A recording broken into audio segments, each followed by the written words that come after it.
so desire.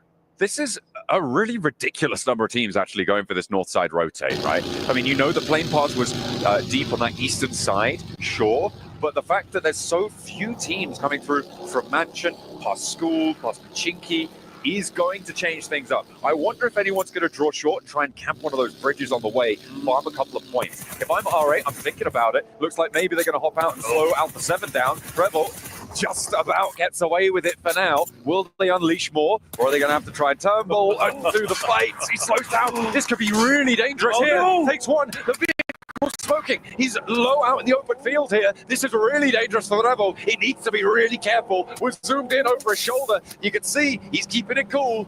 He's keeping it calm.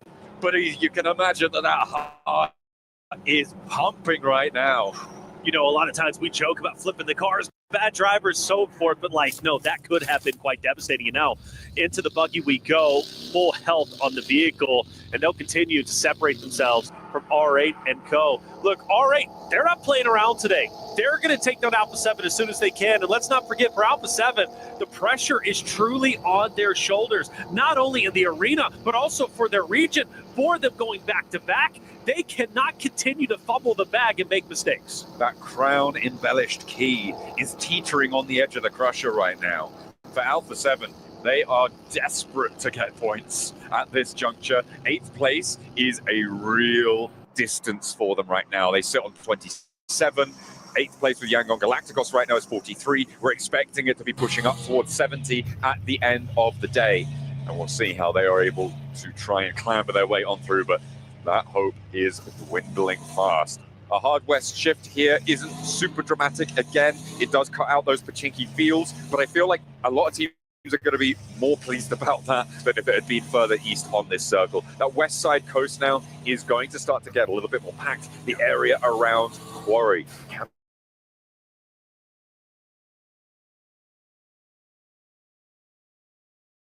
be very treacherous as well.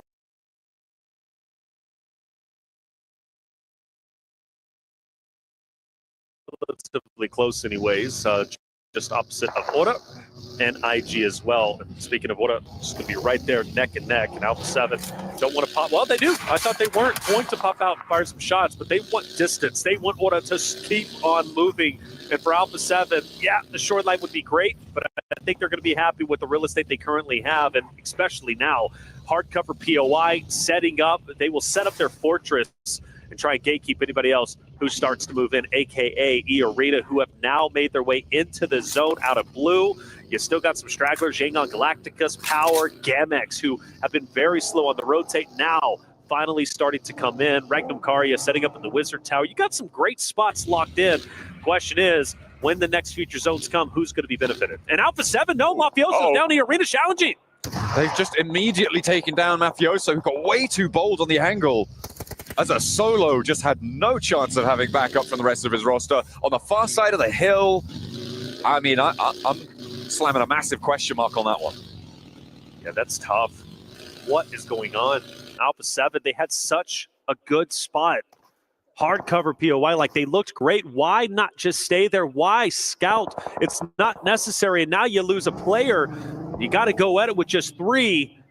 That hurts me. It really does. Vinny laying low. Scarface up ahead. Vinny, a talented player in his own right. A guy that wants to truly cement his name in PUBG Mobile history.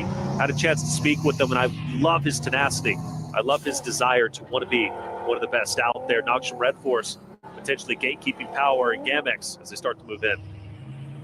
Fireflux, who are now on 73. Our first team to have crossed that expected threshold, right? They are now over the 70 points that we're expecting them to need to be able to get on towards those finals directly at the end of the day. So from here on out, it is just a question of solidification. If you could jump up over 80 points, you're looking pretty much guaranteed to be in, right? So if they can earn 7 points this match, beautiful stuff. Turkey will be very, very happy. Even if Regnum Karya don't make it, they will still have their representatives in those finals. Well, historically, Fireflux have averaged at least 4 eliminations when it comes to Erangel, so that'll put them even closer to that 80-point mark, which definitely would be safe. And with the other team struggling as much as they have been, even towards like Yangon Galacticus at 43, I still feel 73 is most likely going to be safe, but you'd rather be safe than sorry. take a look at the map once again. Another zone shift towards the south. That's going to force Alpha 7 out of their hard cover. E-Arena hot on their heels, most likely trying to hunt down the remaining A7 members. All-Right also going in. Influence, Rage, Rectum, Karia. My goodness, the team's up there, John. Incredible. I'm looking around that quarry area as well. Kinotrope control a lot of the ground on the southwest side. If they can keep that outpost alive, it could be great, but it's a question of doing that, of getting that one done. Alpha 7 now with more danger on their doorstep. E-Arena continue to try and push on through. They want to find a shot if they can make it over towards Revo, who's taking some peeks. Carrillo repositioning on the buggy, and Squash as well, potentially in with a scrap. All-Right moving in on the north side as Influence Rage are going to go parallel towards them. Law hops out. He spots the player on the back of the buggy. He's so slow that he can't connect the spray. Law drops the ball in a massive way, and it is ID7 getting real happy with it there for All-Right to stay alive. A slow, lazy drift, and it's too much to handle for Law. Yeah, in my opinion, that's uncharacteristic. Law hits his shots. In that moment, he does it, and now Lorenzen forced to full send it in, go for the attack, take down DeMar, which might be possible. DeMar's weak. Rosin, please do not drop the ball here, much like your teammate did just a second ago. The nade doesn't get the finish, but so does DeMar. He, unfortunately, pulls his gun back just in the nick of time to allow Lorenzen to successfully get that E-limb without any drama, doesn't take any damage. Even though Influence Rage loses one, still relatively okay, but they've got Gamex, they've got power, and they still have E-Arena who are surrounding them. It is difficult on that northern side. It is getting really quite tense here, and Alpha 7, of course, have to move on this circle. They have to push further south. Teams have started to find their locations around the edge of Quarry. Kinotrope have maintained that split, that 3-1 as it stands. That on the lip of Quarry gives you a load of sightlines under your control. E-Arena taking shots across the way from Horror on the western side, who are being a little bit slow on that rotate down south.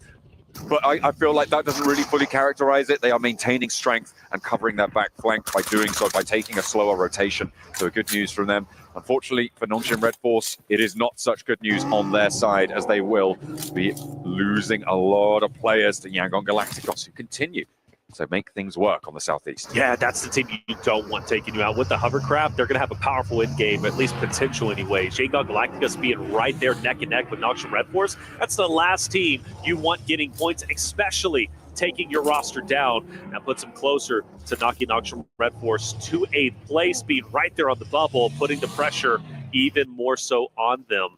Power, Alahi's going to be on the outside. He unfortunately takes a lot of damage, eventually will fall. Lorenzen back on your screen, but unfortunately not for long. Power looking to try and keep the pressure up on the northern side. Influence Rage starting to drag their feet a little bit. Alpha 7 as well, poking their noses in. The Revo has flexed out. Remember, they're playing as 3 on the northern edge. Yet to have an impact here. Carrillo gets spotted over on that north side as well. As Diego tries to push out of the blue zone, they've got Medan waiting in the way, in the wings, but the blue zone has too much pressure on them. Sure, they get the knock, but it's traded off, and Power still have a little bit more to do. Unfortunately, Lil Boy pushes them back off the angle and makes their life a little bit harder. And All-Right is also firing some shots at Alpha 7 as they're on the rotate. They've got to be careful. They've had such a hard time rotating in, even with the vehicles. They're only down to 2 members. Lil Boy pushing up. Power going for the revive. And Lil Boy is a talented member. He doesn't lose these fights. This 1v2 could very well go his way. Easy. Doesn't have time to pop the med kit. Ragnar takes him down. And like you said, huge. Power wins a successful engagement. They're already top 3. And now they got 2 members to work with. But from one struggle to another, Alpha 7 are pinned down. This is the last player alive now. It's just Revo, and they're on the lip of that quarry position out to the west. And they go down again. A 1-point game. 2 games in a row. It is looking dire now with 4 matches left to play. They're going to need to earn at least 15 points every single match from this point onwards to be in with a chance of qualifying in 8th place. This is a team that people were talking about with a chance to win the whole thing. And you have to look at how it started for them, right? Landing at their default location. Okay, great. But then they do not get blessed by zone. They take the long rotate up north, which isn't uncharacteristic from what they were doing during the Americas. But you had that solo who just randomly goes off on his own. He gets picked apart. Now Alpha 7 is down to 3. Then you have another player who starts to rotate out, scan the horizons, he gets taken down, and then all of a sudden now you get pinned up by 4 stacks and you just get taken out. I mean, Alpha 7, continually, something is going wrong. I'm super worried for them. I'm ringing the alarm bells. I think they are sincerely in trouble. But there's plenty of rosters still remaining who are not only on the bubble, but also trying to maintain their position in top 8. Love where AXTMG are currently at. Infinite line of sights, a power spot to be in. And luckily for them, there's no one around them, but everybody is in front of them, so they can continue to pepper anybody that they see. Falcons, they managed to send through to the southwest side at the cost of one of their players. Now they're under pressure as Nalvalo gets found out in the open, unaware of the team right next door to them, and will just lose another. So 2 players survive for the Falcons, playing on with Redox and Koa. They lost Ralph early on. Now Nalvalo next to follow them. And for Hoda on that southwestern side, they're going to have to try and play on out. They have 5 points already. They are the next team right on the doorstep of getting up to that 70-point boundary. They just need 1 placement or 1 more elim, as well as Power up on 8 elims, 2 points behind that boundary on 70 points. Power only a solo though. It's going to be easy. Opposite of Kinotrope, who's just up to his north, I should say. In the moment, Falcons, Hora, most likely going to run into each other again, as Koa and Redox keeping them in their line of sights. IG most likely going to have an effect, at least later on, for Falcons, depending on how Hora ends up deciding to push up. Smokes are out. Hora might be making a rotate already, but the important thing, where do we shift the zone? Well, that's great for E-Arena as well as Kinotrope, who are dead center. Kinotrope desperately needing points to elevate themselves up toward top 8. Final needs to join in and do it unscathed. If he could do so, Kinotrope might very well have a deep run in top 3. They've got a lot of cover over towards Kinotrope. Kinotrope outpost. I was looking at that position, and if he didn't move immediately, I was going to call him out. He needed to regroup here. Binny, okay, on the inside for a 2-piece with a pump action around the shack, but there's more to do. He's got a protective barrier around him, though, because he takes down... Wait, was that Binny as well on the was Binny as well. Oh my goodness me. Yes. This guy wants to be the best. With that, I told you, man. I talked to him. He says, I want to be the best. I want to submit my name. Like no one ever was. Mobile history.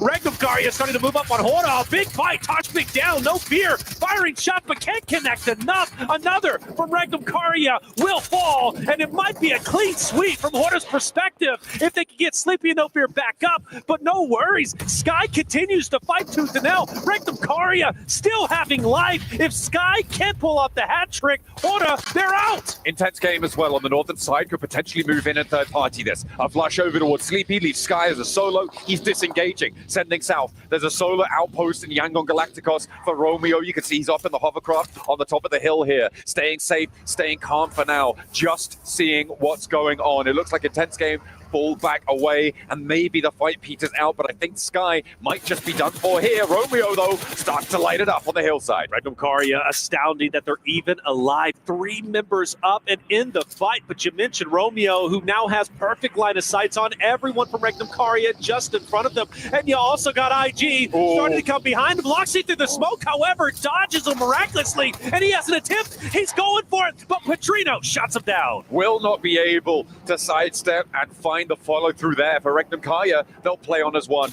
and I was waiting for intense game to get involved. I thought maybe they were going to send out towards the east, but no, the hillsides are just right to be swept on through. And now, with just 1 player left from Hora, they might turn their attention towards Yangon Galacticos' position further south, but it is all a question of who can get close to Kinotrope. And also for Sky, what he can do as a solo. Behind that of IG, he has been spotted.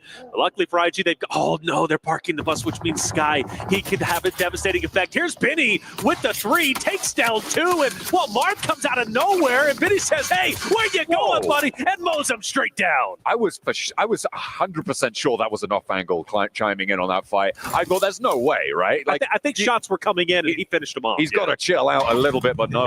He was like 1, 2, 3. He only needed those 3 shells, and he racked up 3 points. That was really impressive from Binny to be able to connect those shots, especially on the moving buggy, under pressure from the high ground as well, out in the shack. And it's rightly so that they're up in now 5th place with those 4 points under their belt, and maybe more to come. However, for Vision, they've got a choice to make, and it may be that they send for the shack that Binny sits inside of. See what the shift is. Honestly, if I'm Sky at the moment, I'm just full sending an IG. Like I mean- I'm trying to do as much damage as possible. And the only reason why is Horda is a bit different, being in second place, already at 70 points. Sky can afford to do this, and I believe they rotate by him, and Sky does manage to fight it out, and he's firing shots. He's connecting a bit. Petrino fell. However, IG managed to recover, and they'll still be a three-man unit to push deeper into the zone.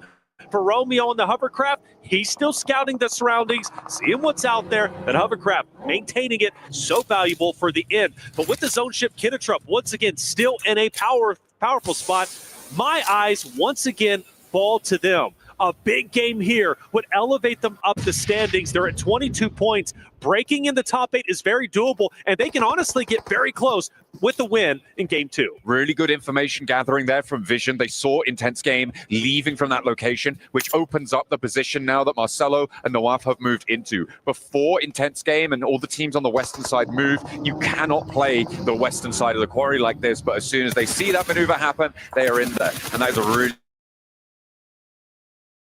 We'll see if they can go further.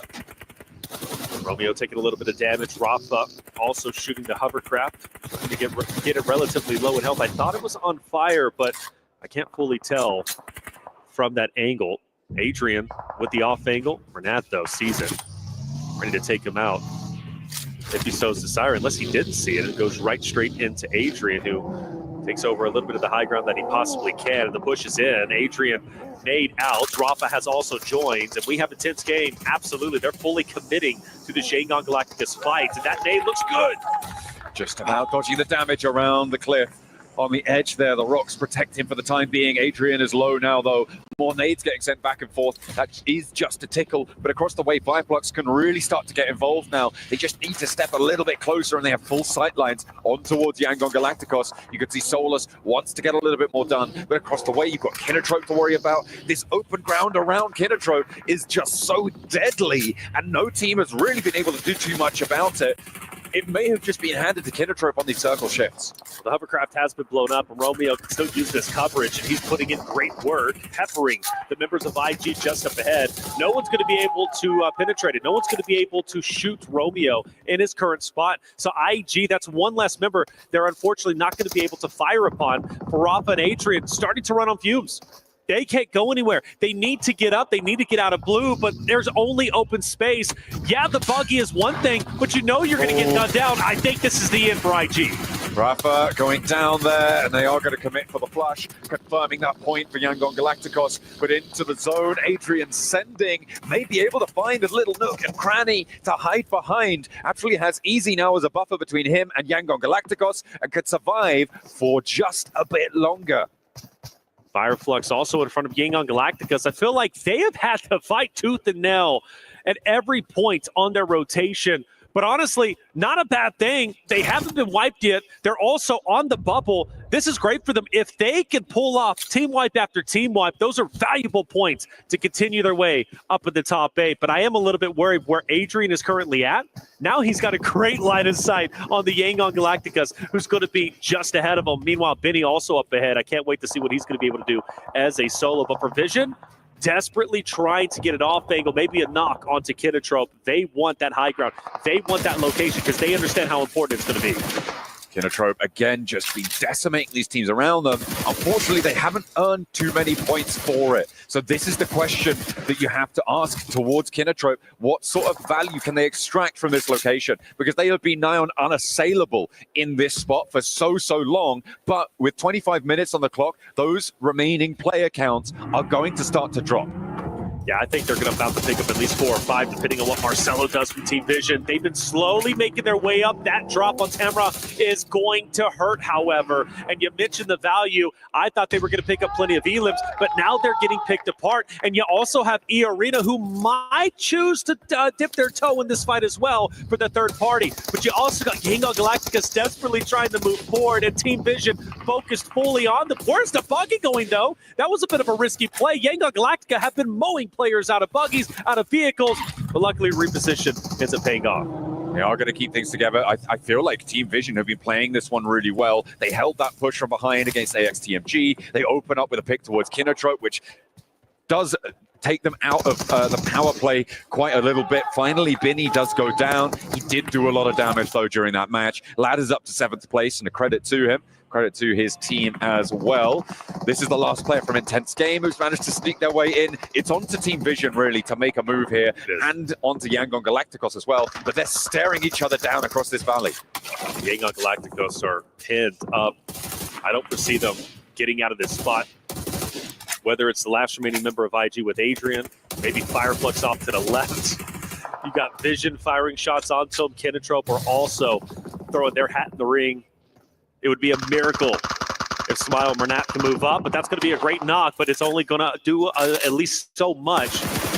As remaining members should be finished. Great for Plur, but Plur falls. And Vision, where do they go? Do they want to continue to pin Yangon Galacticos or move up? Well, they're moving up. They want to capitalize off the knock and the full finish. They can do both as well if they could do that fast enough, which they do. They're able to find that. Adrian down the hill. They know that Yangon Galacticos are very unlikely to poke their heads in now. With just one player remaining, it's too much of a risk. The nade downhill, he hops in the buggy, but it's actually the backlines there coming on through. No, hang on a minute. It was the spray down onto the player hopping in there, and they will find the last player. Fireflux flexing out. It feels like this should be another Fireflux win as they start to extend their control from the eastern side. E-Arena trying to push up from Quarry, but you could see what Scarface could do to them. There is very few worlds in which they successfully make their way up to the top of this. Oh, but that nade hurt a little bit. I don't know, maybe a couple more of those. You take Scarface out, that opens up the door to continue your progression up the hill.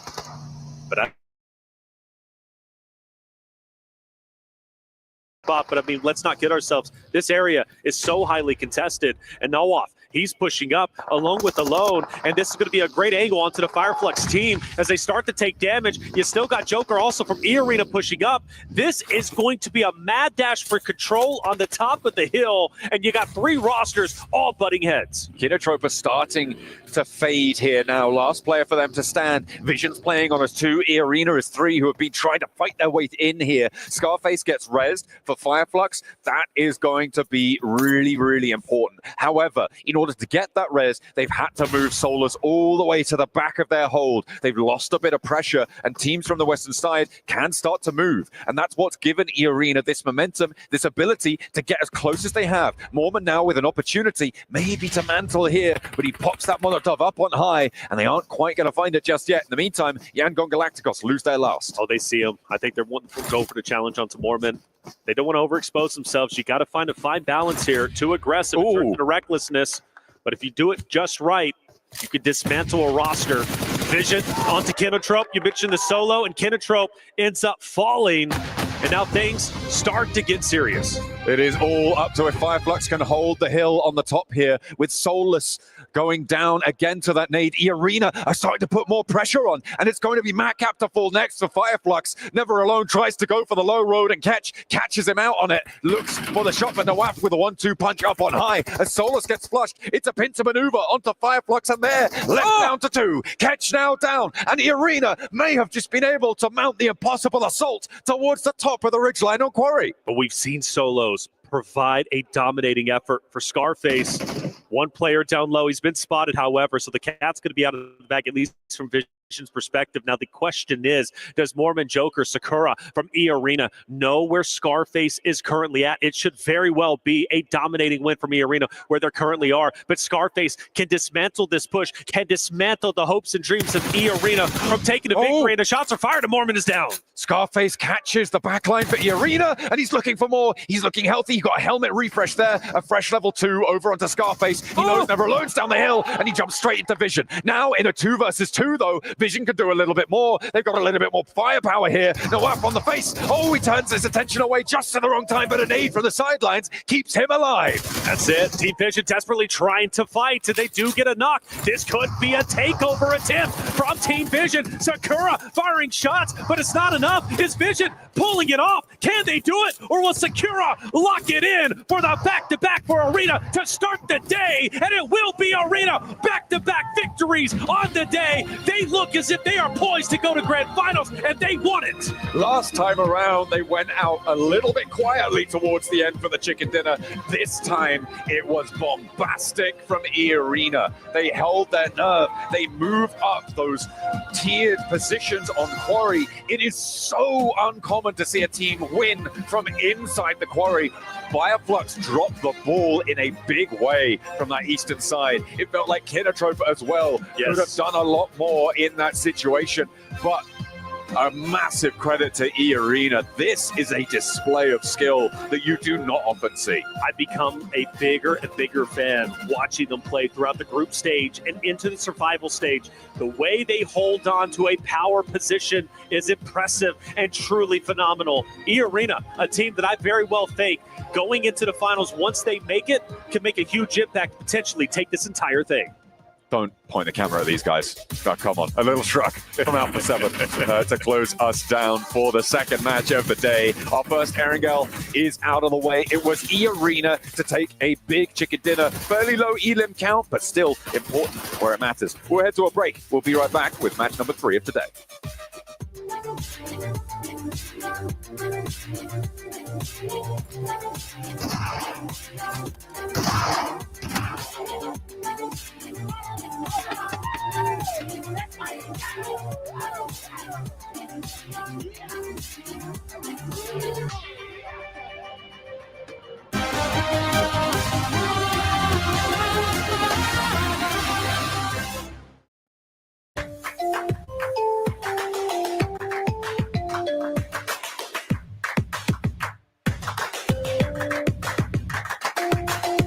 Level up your gaming experience with over 8 billion playlists, only on Spotify, the official audio streaming partner for the 2025 Esports World Cup.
16 teams chasing the White Rabbit. It's a back-to-back for E-Arena as they are able to get an Erangel on board as well. It really shouldn't have been their game, but they look spectacular being able to come out of the Quarry Basin and being able to subvert everybody else's expectations, moving up onto that high ground. Welcome back. Whoa, back-to-back for E-Arena. Max, man, this is them doing the business. Oh, yeah, the White Rabbit in the hole of Quarry, getting out and digging out a chicken dinner. He loves it. Done. He loves that one. No, great to see a back-to-back again. We looked at the SEA teams. 2 teams already qualified. We have Team Secret. We have Ultra Ego. 1 team was missing, and it is going to be E-Arena that pretty much they're in, right? After 2 wins like that, you're looking very comfortable in the top 8. So now they can maybe start targeting other teams that we theorized could be a thing later on down the line. What do you think about E-Arena's win here? I'm astounded that they won when their landing spot is Stalber. I almost said Severny there. Yeah, that was It's mad. Stalber, and then wrap around north side with everybody else who decided to go up there, come down around to the outside of Quarry and just win from there. I mean, it's not often you see a team that's that far away from the initial zone actually take it and win.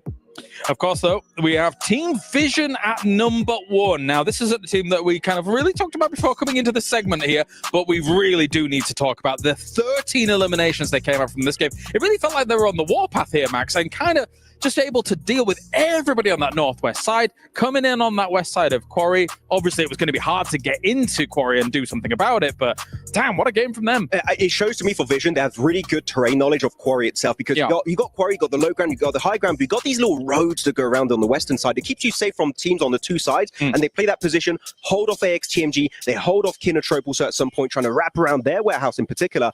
I think the Team Vision has been showing a lot of potential at the end of yesterday and at the start of today. So very happy to see them do well, because we've seen R8 have good games, Power get good games, and now Vision are finally stepping up. They're going to need a little more, I think, to try and get into that top 8, but this is a great opportunity for them to get that ball rolling here throughout the day. Get back on the road again.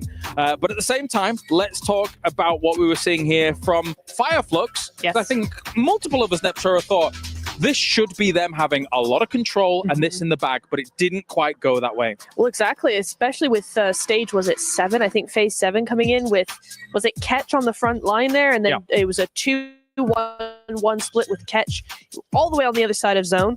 Really, really controlling. If they had played it like they actually had control of the zone, it would have been much better. But I think Max is going to go into a point where it was just, they were sat there, but they just weren't doing anything with it. Before I go deep in my point, I want to say for a team that this much control in the game as Fireflux, only getting 4 eliminations is very low. It's wild, actually. Yeah, it's like normally you'd expect a team to get a few more eliminations there, but no, they just don't make a decision. They have 2 players on the low ground, 2 players on the high ground, and every circle I'm like, they're going to regroup, right? Still don't regroup. They're going to regroup, right? Still don't. And it keeps going until the very end of the game. And eventually I see a very clear weakness, which is Scarface, which is playing very passive, keeping tabs on E-Arena specifically, down into Quarry, like making sure they don't go uphill and take away their position. And I like it. Scarface is playing pretty passive. He's not putting himself in danger until he overpeaks. He gets headshot by E-Arena. And then the entirety of the squad, like, this is our one opportunity at glory. Let's send it uphill, take away the high ground, and get the win. So E-Arena found a clear weakness, used it to their advantage to get the chicken dinner. I agree with you to a certain point, Max. I'm so sorry. I have to disagree with you again. I know.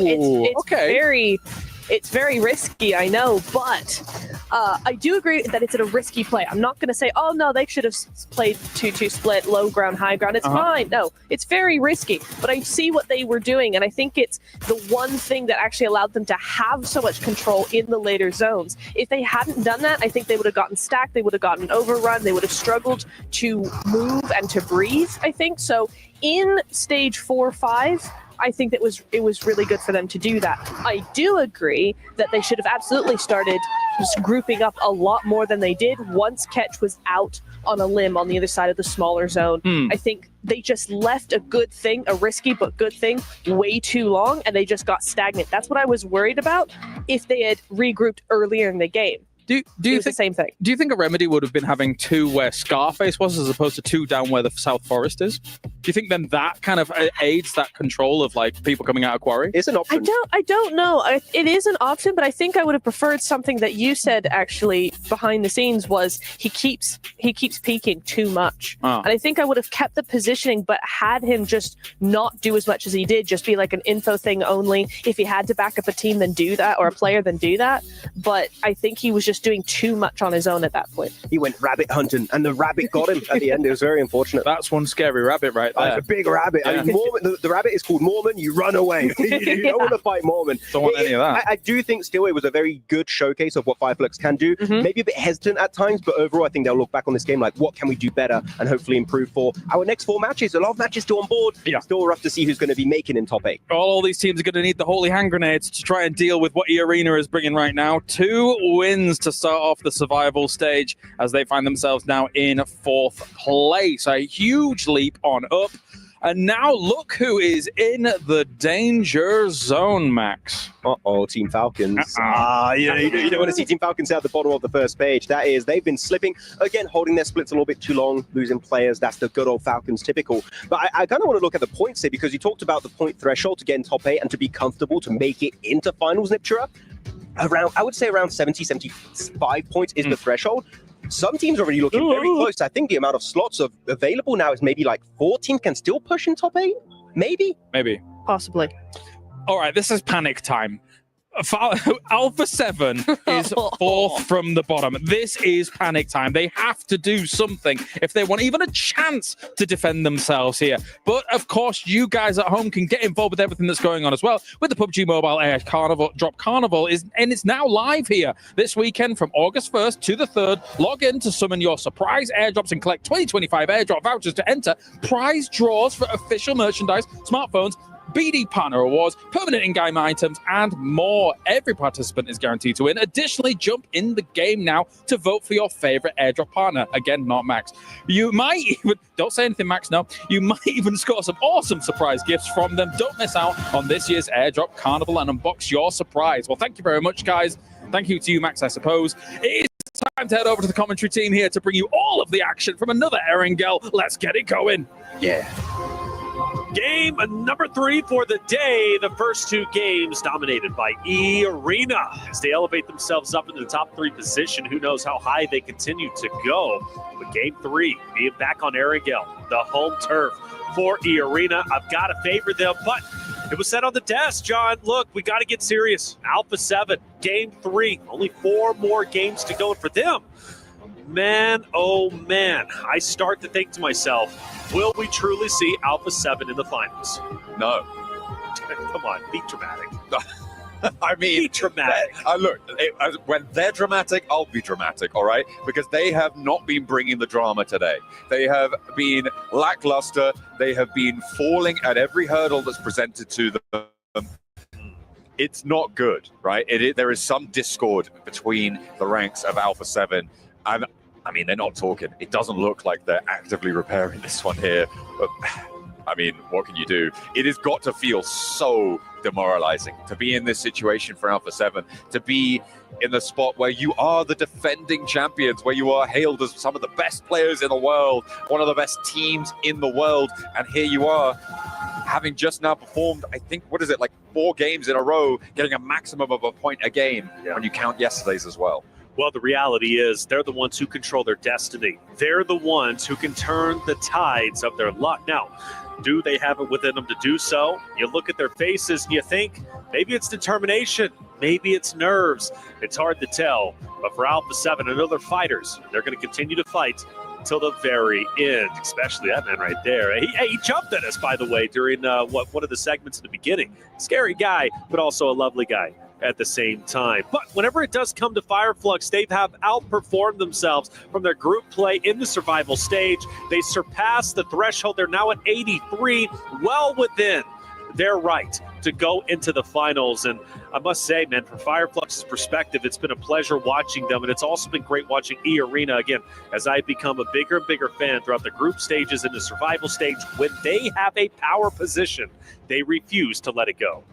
They managed to make it work from a less than powerful position as well in that quarry, being able to rise from the basin, as we were talking about, as the desk highlighted as well. Getting out of that quarry basin is a real tough task. And maybe you could argue that it was allowed a little bit by Fireflux, sure, but to be able to execute on that, brilliant stuff. Notch and Red Force have been a little bit quiet at the start of today as well. They do have a little bit more of a buffer zone than some of our other teams.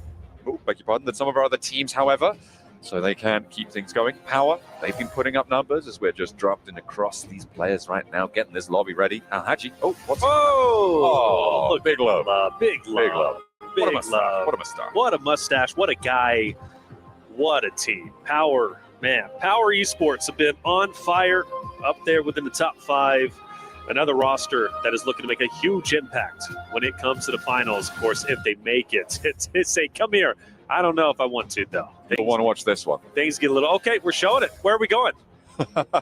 They're going to Gatka. They're calling it out. They're calling their shot. They love it. They've already pinged it. It's marked on the map there. Bringing up that plane path as well. We get a sneak peek at the plane path. We definitely That's coming from what? Over from George down to the west side of Military Island.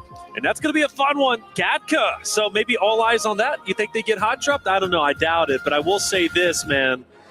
It's going to be a fun one. And for other rosters like Alpha 7 and the ones that are down below, honestly, even Throw Vision, right, in that respect, they're going to have to step it up because we only have a limited number of games left. Game number 3, we're hopping into Erangel. The last one was fun. This one should be even better.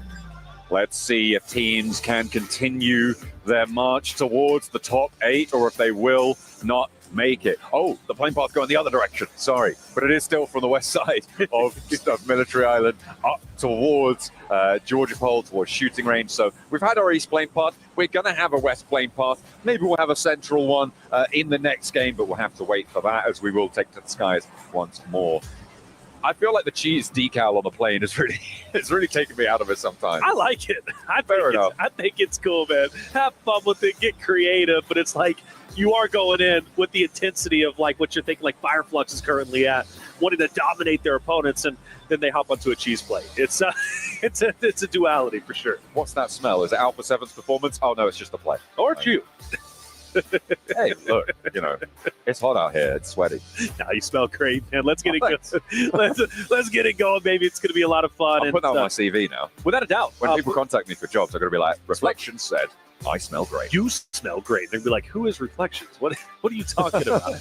Alpha 7 will once again go up to Georgia Pole as they typically do. They'll naturally know who's going to be around them. I believe like IG, Aura, who have been hanging out. R8 might be going up there too, which could be fun. R8, a team that is doing incredibly well today. Most likely going to be seeing them in the finals. All eyes. Oh, this is great for Alpha 7. Perfect, in fact, for them. They don't need to rotate. They can loot up as much as they possibly want. One of their big things, though, is having stragglers go out and scout who are getting targeted, leaving them with 3, and then leaving them with a duo. No more of that. Stay together. They've got the 2-2 split. That's going to be just fine. That's typically what they do off the initial. But this could be the game Alpha 7 has needed in order to start rising up the ranks. I'm looking at the West Coast right now, and we do hop over to Influence Rage in a timely fashion because there are 3 teams who are dispersed around the areas to the north of Quarry. You've got Gamax, you've got Influence Rage, you've got E-Arena. All of them seem to be a little bit reluctant to get stuck into a fight. Probably just looking for a little bit of weaponry to get on board and try and extricate themselves from one another.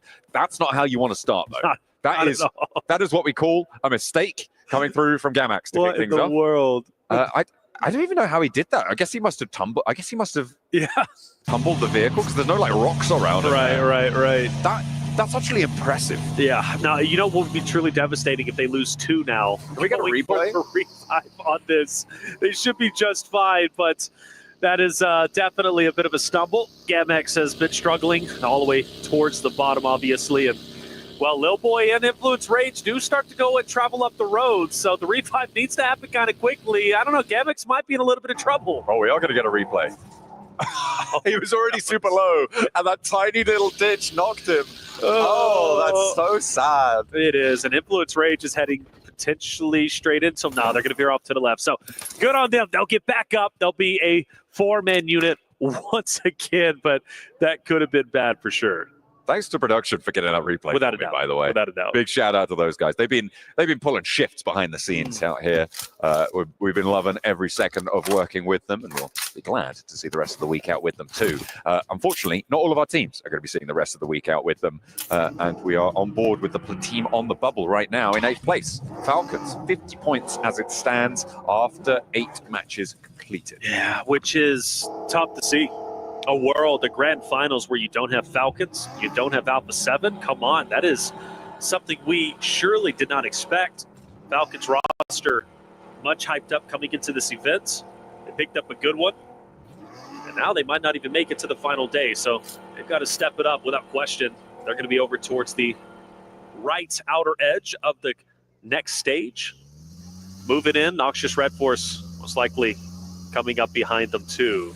Something to look out for. Influence Rage starts to get dangerously close up to IG, a team that is on the bubble right behind Falcons. The roster, so we were just mentioning, potentially not making it into the final day. Meanwhile, Provision, they're on the hunt, and they're hunting down Power. Oh, easy hops back in the vehicle. They aren't going to slow down too much. Instead, they turn around, and the rest of the team comes through. Now, all 4 players from Vision going to try it and get into pursuit. A little hop over the terrain, and more shots coming through from the hollow sight. At Mini 14, pumping damage into Easy, but again, he protects himself. He keeps safe and falls back with the rest of Power. So staying alive there could be all important, and maybe all important for Vision, because they're in 10th place right now. They're chasing. Without a doubt, right? Very close to catching up and breaking into top 8. I want this game to get away from them, and from one fight maybe to another. AXTMG all to their right-hand side, firing warning shots. Regnum Karya, though, well within their within top 5. Looking very, very good at the moment. They start to rotate in as well as it starts to get active up towards IG Alpha 7's region. And we do expect that, naturally, as the zone, a lot of it's actually going to have some water, which always makes things a little bit spicy. Arena getting active onto Gamix. Yeah, E-Arena having found that initial knock first. Looks like that could be rezzed up. They're taking more shots out that way. It is mostly just Joker out here. The rest of the arena not quite close enough to go for the full fight. Sakura also isolated, so could get a little bit messy here as the res does come through for Gamax. They're trying to encircle this one, but they may have bitten off a little bit more than they can chew with the amount of split that they've gone for. I think Sakura's read into that, and this retreat is timely. It was the arena firing shots, helping out Sakura, who was up ahead. Now, the danger not gone just yet. He repositions himself, gets away. And I do appreciate from a lot of these rosters today not overcommitting. It's so easy to overcommit to a fight, to really feel the energy and push forward. Teams aren't scared to disengage, and I think that's going to be very valuable going into the final stages. Sometimes disengaging and not fighting the fight is the best course of action. And for E-Arena, they decide to do just that because Sakura, even though he was in a 1v1, he did have help from a distance. Once it became a 2v1, he read the situation correctly and decided to dip out. Gamix going to hold on to the shoreline as much as they possibly can. E-Arena, though, continues to kind of encircle them and tramp them, and I do wonder if Gamix is truly going to be able to make their way down the shoreline, or if they're going to have to go south and maybe towards Corey and reposition. They will be able to survive for just a little bit longer. The question is, how long do you spend doing this, right? Because all this while, teams are getting closer to Everest, to Hospital, to South George. They're getting ahead of the curve in terms of that rotational pace.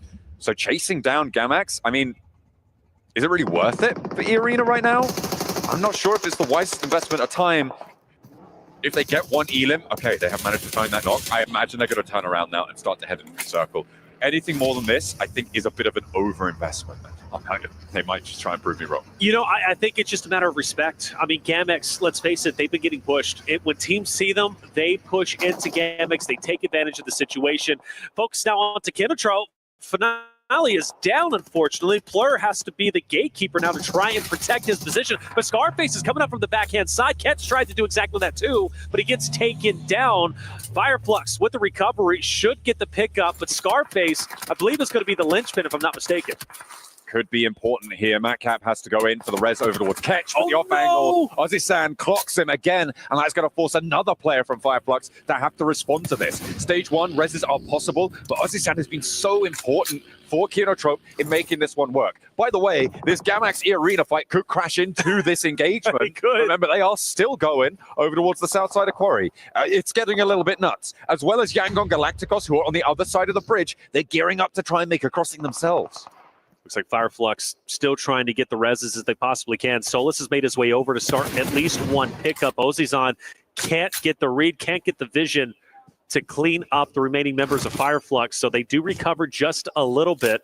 Remember, this fight so impactful for Kinotrope to work their way up, and they now have to do it as a duo, which is never easy. Ozizon, potential disengagement, or at least for sure a reposition. Now the question is, will Fireflux fire on his position? Yes, they will. Ozizon, just a matter of health. Fireflux get the finish, and now they're down to one.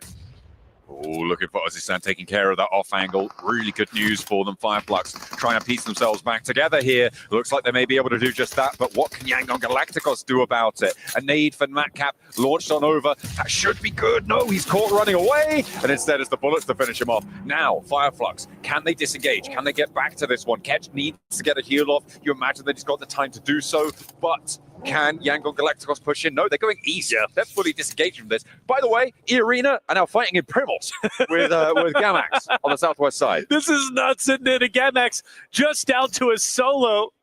Mind you, the solo left was the one who got the pickup on the downed player. And you think about how Gamax started this with a downed player out of nowhere, hitting the divot with just a sliver of health. And E-Arena, so punishing, looking to put Gamax into the grave very early on. The overcommitment, but I mean, for E-Arena, very healthy points, 67. They put themselves up within top three. Yes, it is an overcommitment, but I think for them, they're fine with this. No worries whatsoever. I mean, they can play small ball PUBG Mobile, right? They can go for these small point games. You get a team like that, is 4 points added to your tally, and at this stage, that's enough to see you completely safe. They have now hit that 70-point threshold that we've been talking about so much in terms of where we expect that 8th place to end up. So getting up and over this early on is great news. We see a replay of the engagements, of the pickups that they were able to find. Tiny K rolling up, get that reload in. Little punch out. No. Leaves him punch drunk, and Arthur's down for the count. Well, with that clip, we can see it's a little bit personal. If not, they're having fun, but I know Gamax isn't. Gamax is definitely not. Solo still last up. I'm actually shocked.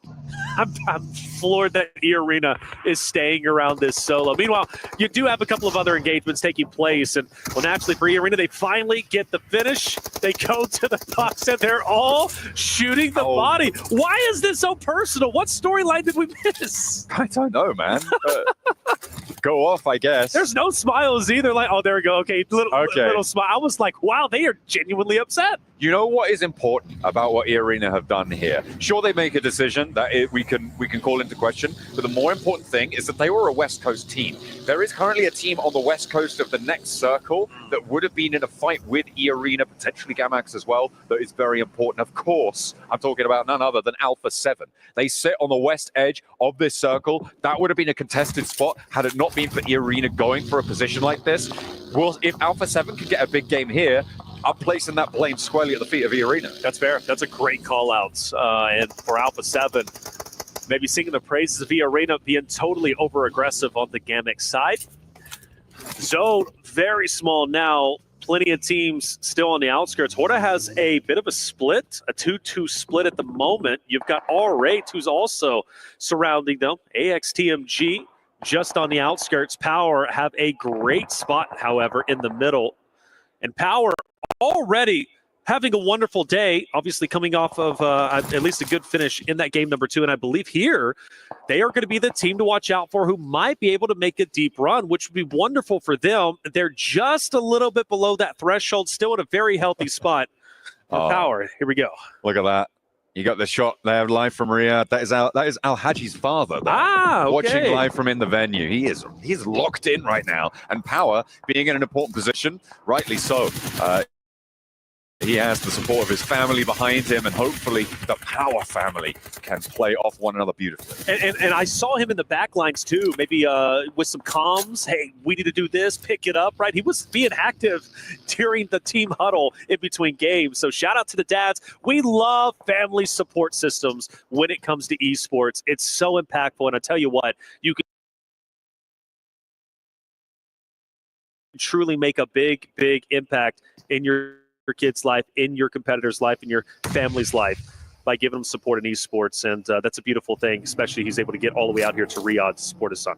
That was my dad's birthday yesterday as well. So, Yeah. you know, we're all about celebrating dad. Without a doubt. Without a doubt. Now. Happy birthday to my dad for yesterday. Oh. Probably should have done that yesterday. Actually, But yeah. you know what? But you know what? You got it in now. Yeah. Happy birthday to Kalaris for a few days ago. Yes, We got yes. coming up probably. Right. All of that. That's right. Well, he's not my dad. Kalaris is not my father. Thank you for clarifying. Just to call that one out. There you go, Claire. If I you didn't know, Claris, you're not John's father. I know what he's Pass like. out of the bag. He'll yeah. Anyway. You're wild guy. I love it though. E-Arena opposite of Fireflux and a bit of a headbutt potential.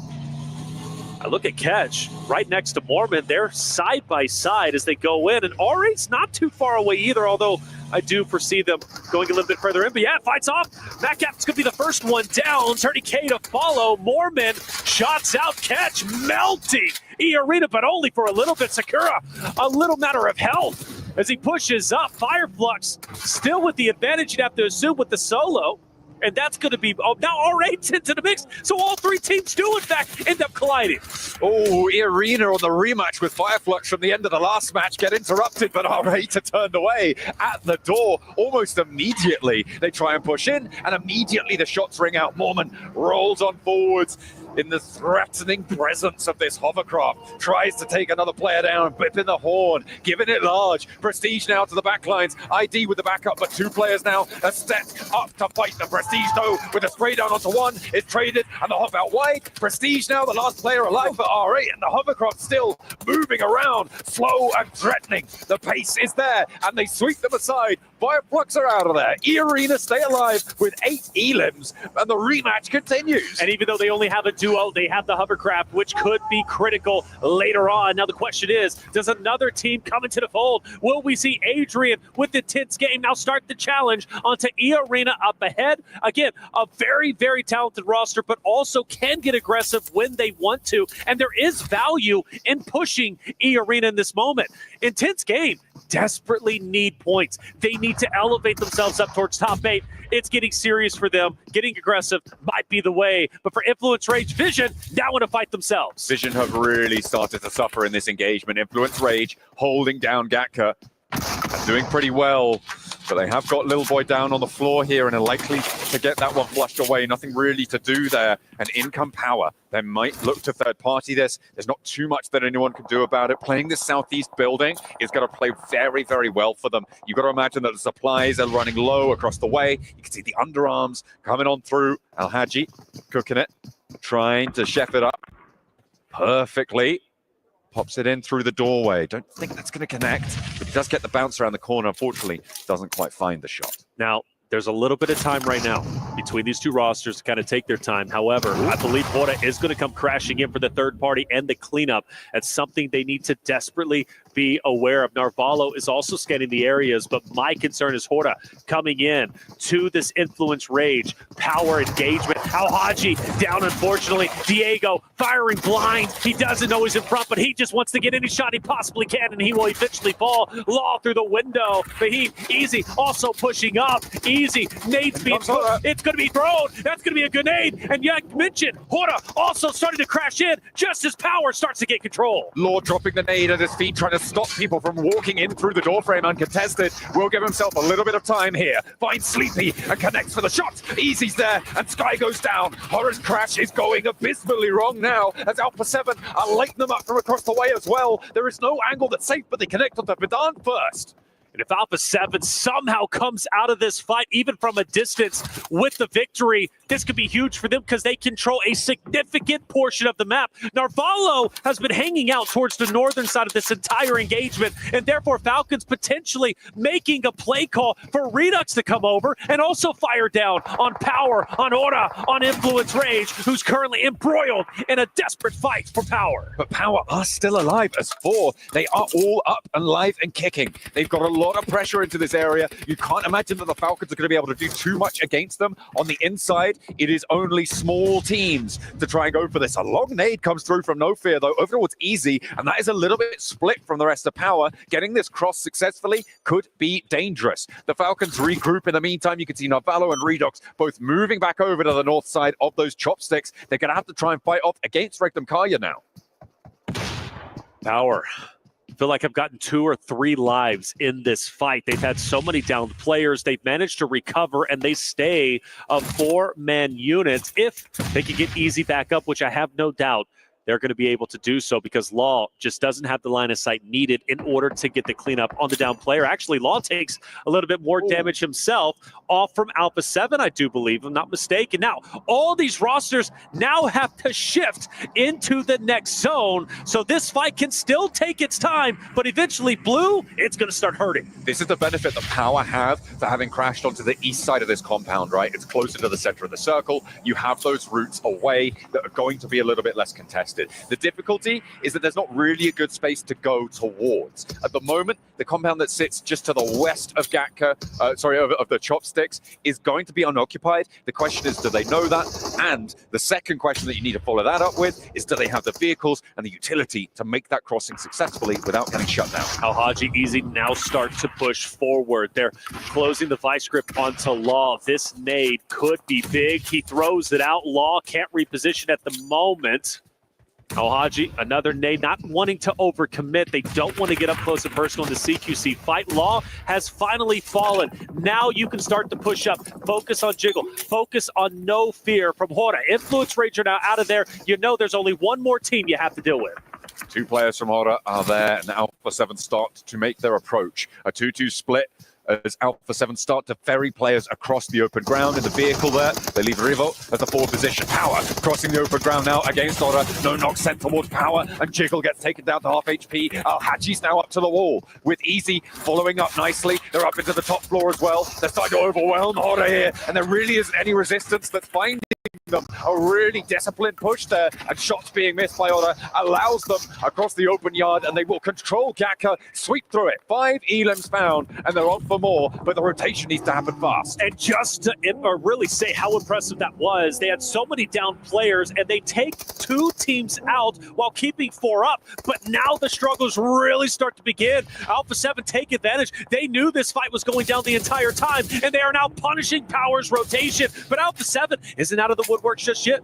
IG might be sneaking up behind them as well. Can they ruin it for their countrymen? Intense game. Nope, they've been spotted. Nongshim Red Force going to clock silence out in the open there. Rafa forward behind the smoke, and Alpha 7 are going to lose one as well. That is Power extracting a little bit of revenge onto Alpha 7. They have managed to get more than 1 point, so maybe they could turn things around here. Mafioso still is resible, and with 2 players from Intense Game down, that is that northern side assuaged, but they still need to get closer to this next zone. 7, can they recover? They've lost their down player, which honestly is pretty good. I think they would have committed to most likely trying to get Mafioso up, which would have overexposed themselves to more shots, and we could have witnessed a collapse. I'd rather them go at this as a 3-man unit than a 4-man, but still overexposed out in the open. Forced to try and challenge Power. That nade will split the difference between the two, give a little bit of damage to Easy, but not much. Power can still desperately hurt Alpha 7 in this moment. Oh, Vidan found by that nade. Korea finally connects with it. Revo steps forwards for some information, but there's an answer. Easy again with that spray down, but more nades invested, and Alpha 7 do win the fight here. With 3 players alive, they're playing on the northwestern side. They'll have to go further, but there is a compound that sits ahead of them. Those buildings they can survive in. In the meantime, Yangon Galacticos in a really important position, playing in the neck of those 2 chopsticks with Nongshim just over that ridgeline in the main compound further south. And by the way, just to put a cap on it, Nongshim Red Force is truly the reason why Alpha 7 is still able to play this game. If it wasn't for them applying pressure onto IG, who was coming up onto the backside of Alpha 7 would have been mowed down. I'm looking at the Falcons in that eastern chopstick. I'm looking at Regnum Kaya in that western chopstick. Both of them would love for Yangon Galacticos to get a little bit of pressure sent their way, but at the moment, there's no crashes really to be found. You can see Alpha 7, they're worried about this compound, that drop of the smoke, that's covering off the windows for the northern building, and they're going to try and move on up. They will find it unoccupied right now. They're waiting for those spray downs to come, but they're not going to happen, not from that direction anyway.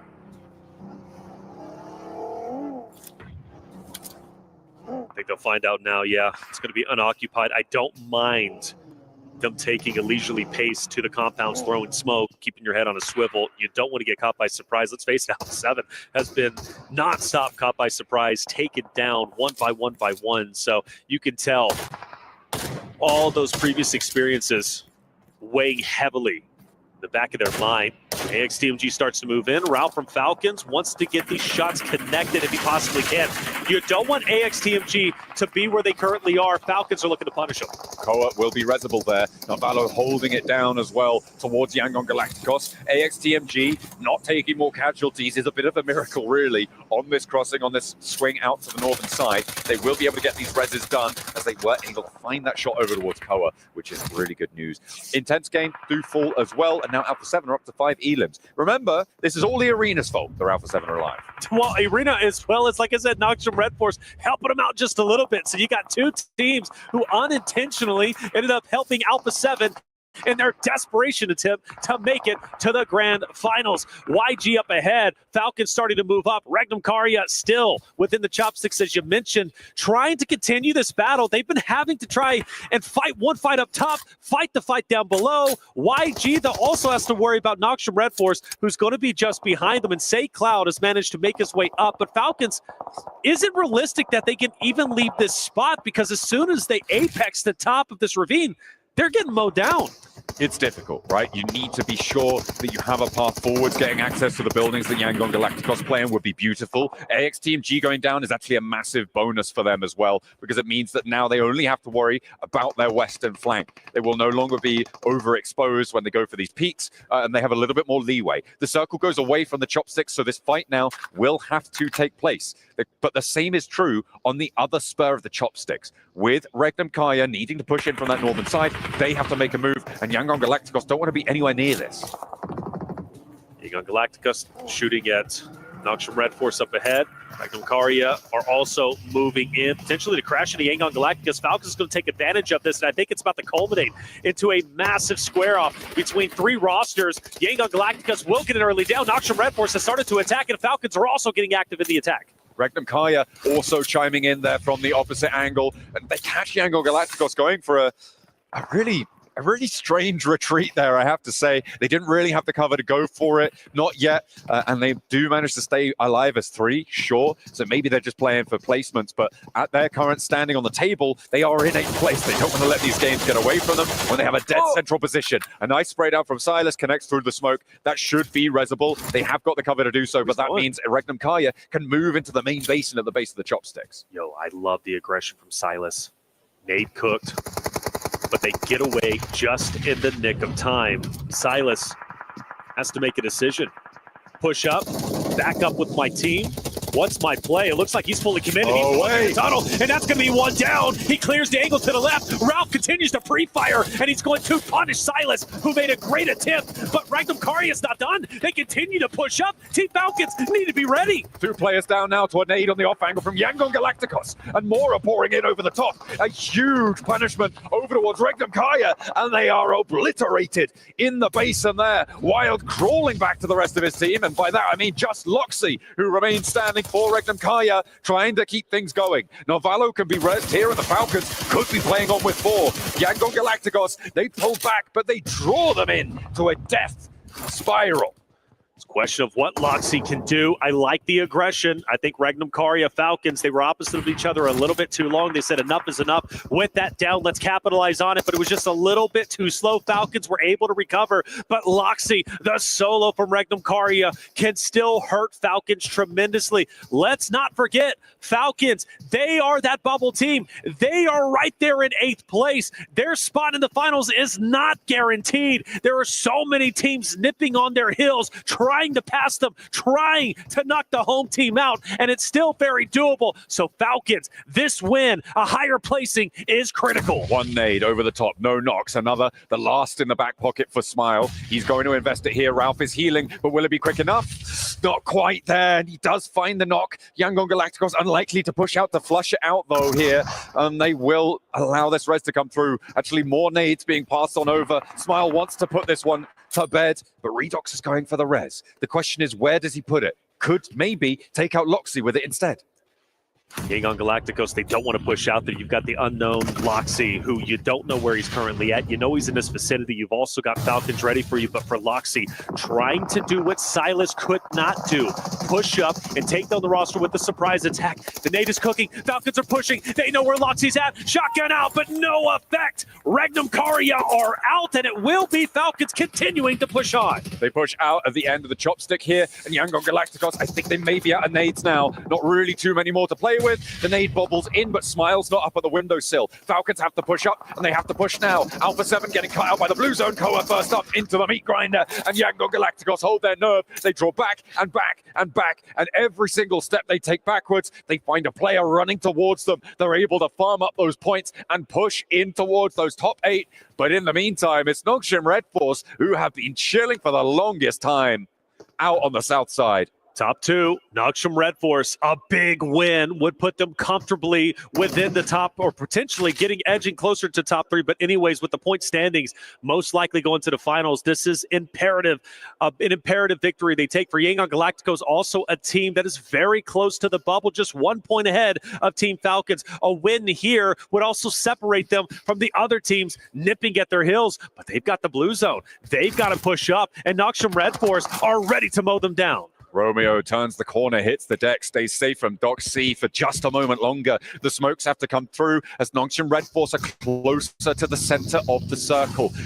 This pace needs to be coming out from Yegon Galacticos, and Say Cloud's going to breach out into the open. This is bold and very, very dangerous coming through. Needs to stay safe. Folds back into the smoke here, and looks to unleash a little bit more, step him a little bit closer to this Smile, playing on the south side of the building, and these shots aren't connecting for Yegon Galacticos. They still have nades and mollies and everything to play with. Yegon Galacticos very exposed out in the open at the moment. They continue to push up through the smokes. The nades are going to hurt. Say Cloud is going to be down. That's going to put Yegon Galacticos with just 2 members. Smile also gone. Is this a victory for Nongshim Red Force to add up to the total where they currently stand? Yes, it will be. Nongshim Red Force will take the victory. They dominate in fashion, and that is so critical because it puts them well within the top 5 and well on their way to grand finals. There are over 70 points now for 4 of our teams: Fireflux, E-Arena, Power Esports, Aura Esports as well. They are on 71 or higher points. That puts them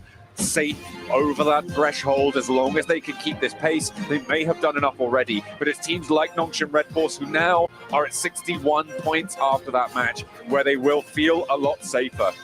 As the camera pans over Alpha 7, they didn't do enough that match to put themselves back in the conversation. Sure, it was a 1-point game, but they are still down towards the bottom half, barely solidly. Still have such, and you can see he's even missing the camera shot sometimes. Revo has been good with it, but will they be good enough? That is the question. Well, there's only one way to find out, and that's to get on with the rest of the day. To do that, we're going to head to a break. We'll be back with our final Erangel of the survival stages. Make sure that you stay tuned.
This land is calling.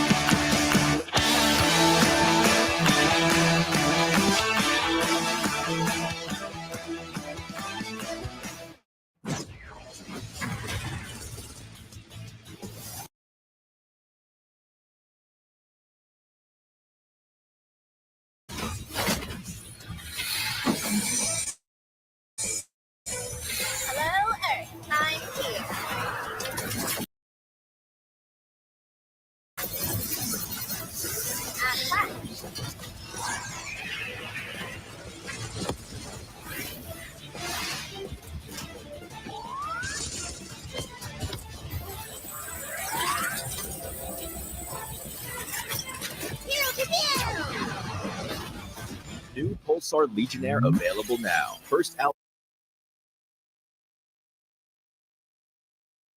with special head animations and voice lines. The Pulsar Legionnaire set comes with its own super cute voice lines that can be toggled on or off. What happened? Bye, friend. Hello, Earth. I'm here. It also features the upgradable Hyperion ship DSR and Jet Reaver glider with special animations. Experience parachuting like never before. That's not all. Even more rewards await. Event period, July 25th, 2025 through August 26th, 2025. What are you waiting for? Get the new Guild set now.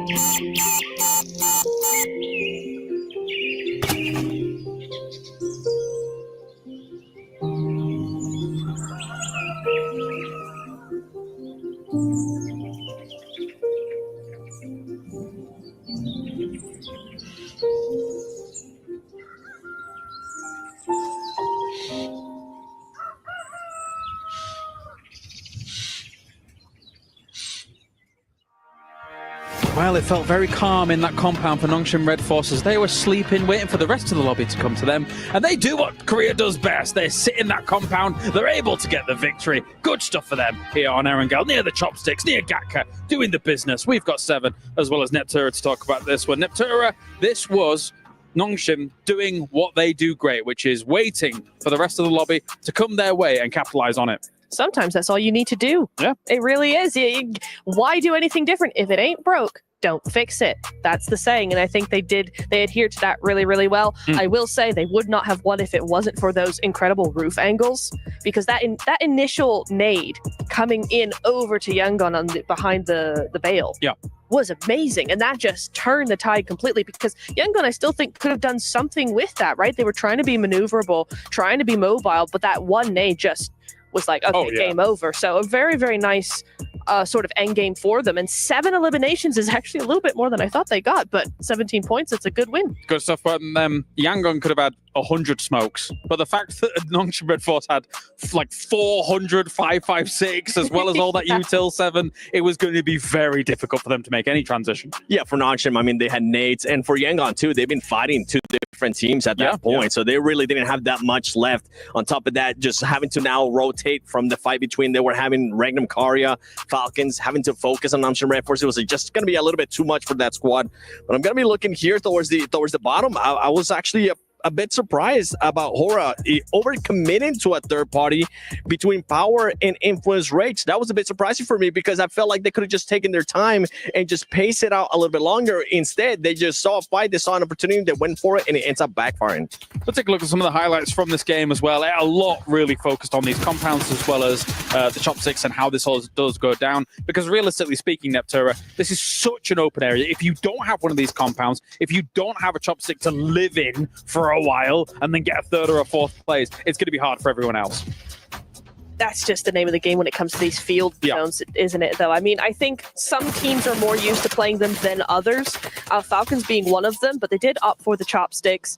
It was an interesting rotation actually coming in from Falcons. I want to talk a little bit about that, because Regnum were gatekeeping them on the north side. And I really just felt like actually the Falcons didn't do much. They kind of just stood in front of Regnum and didn't rotate somewhere else. They were like, are we going to push it? Are we not? And for me, I just thought that was just way too long, because it gave Regnum a chance, possibly, to actually come up with a plan of how to take out Falcons completely, right? Gives them time to get that setup going. I'd have much preferred 7 if Falcons had actually rotated down to the eastern side. There's either chopsticks or there's that ridge by the road. Both of those would have worked really well. In the end, they did end up doing that, as did Regnum. But for me, I was like, oh, it's a bit dicey. I kind of disagree with that, because they at that point, you had Yangon Galacticos just holding down chopsticks. And then on top of that, you have Regnum Karya and Falcons just trying to find a way. I was actually impressed by the way Falcons was playing that. I really enjoyed that way that they were able to push it. And it's something that I was talking with Max backstage as well during that match, is the way that they were pushing up, using that utility to their advantage. And in regards to just them wanting to rotate south, it was going to be a bit harder, because you still had AXTMG at that point. So I think the scouting came into play there for Falcons, and they ended up making the right decision. It's tough though because you're circle side, right? So you've got a timer above your head. All the pressure is on you to make the right decision. So it's by the by here. Let's actually head over to Barney now, who is ready on the stage actually with Team Vision after they had a great game too. Welcome back to the main stage here at the Gadia Esports Arena. I've got Never Alone joining me from Team Vision. Never Alone, we've got to talk about Map 2. It was such a huge potential turning point for you guys in the survival stage. 13 eliminations, 19 points in total. That actually bumps you up to 10th place as well in our rankings. Give me kind of a breakdown of how you thought that map went. What was going well? What was going not so well? Because you secured a lot of points. Yeah. So the preparation for the last day is to move quick because we land like in the middle of the map, which is cool. So that's our game plan, and to scout like every place possible. And we got a good spot and we took advantage of it. Well, you obviously need a really strong finish, or you need another one of those maps to secure more points, right? You got one Erangel, 2 Miramars left on the map. What are you thinking? Like, tell us your strategies, if you can tell us some, and how are you going to solidify your plot spot in the grand finals? In terms of the last Erangel game, we will play fast as usual, but in Miramar it's difficult to play fast. We will play it depends like on the zone, and we will push and get kills as much as we can. Keep it steady, keep it strong. I like it. Thanks so much, Never Alone. I really appreciate it. Best of luck in the last 3 maps, and we hope to see you in those grand finals. For now, back to you guys. Thanks, Barney. Well, a big jump up from Vision after that game 2, of course. Here, they're going to need a little bit more, though, here in the survival stage. Let's move to another team, of course, Yangon. Obviously, they get themselves to second place here. It's a good second place. They had quite a bit of that compound for quite a while in that game. What are you thinking, Seven? I'm even to just rotate into the main island through that western bridge, and Fireflex was just holding him down. So they made the right choice by going towards the eastern bridge and just going on a full wrap. One thing that I really enjoyed about this team of how they were able to take control of that chopsticks area was Romeo. Romeo was doing some amazing scouting. He was making sure he got in the right spot too. He noticed that nobody was going to be there in chopsticks, and then he kind of gave the call for everybody else to crash in. I'm surprised they went into second place, yes, but with as few elims as they did, because I thought they popped off a lot more than just 6 eliminations. But I totally agree with you, Seven. I think they played that phenomenally. It was very proactive, and it was very sort of thinking ahead of everything, which I really, really enjoyed from them. All right, with only 3 more games remaining, let's check in with where the damage is being done. As we have, of course, our top 8 at the moment here. Currently, Team Falcons sits in that 8th place position. For some of these top teams, they're done. They know that they are going to be going through into that grand finals. And the question now remains here, with them being probably very comfortable, Neptura, do they now start exerting themselves on the rest of the lobby, or one particular team in particular? What do you think?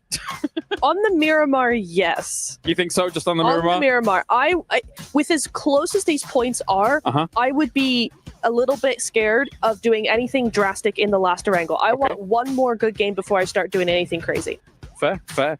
Well, of course, as we say, Team Falcons very much in the danger zone. That could mean catastrophe for them when it comes to points. You can mention Team Falcons. I'm actually getting scared for Regnum Karia. We haven't been able to see much of this squad, a team that's usually able to get the eliminations.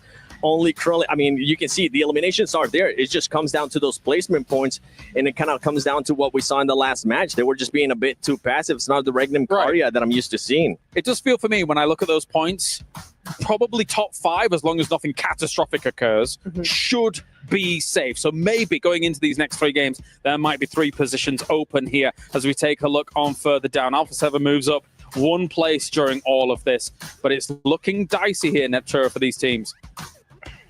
And the thing is that with all of those teams, we're not seeing anything different left now. We're halfway through the day, and none of them have done anything. And I hate to be so brutally honest, because I love a lot of these teams that are on here, but they're not doing anything. Do something. Where's the sticky mode? Where's the stick? Honestly. Yeah, they're going to have to do quite a bit to try and jump on up right here, because I think obviously teams like Falcons are going to try and defend their position and see how everything goes. For now, thank you very much, guys. It is time to head over to the main stage where Barney and Veracity are ready to go for a halftime.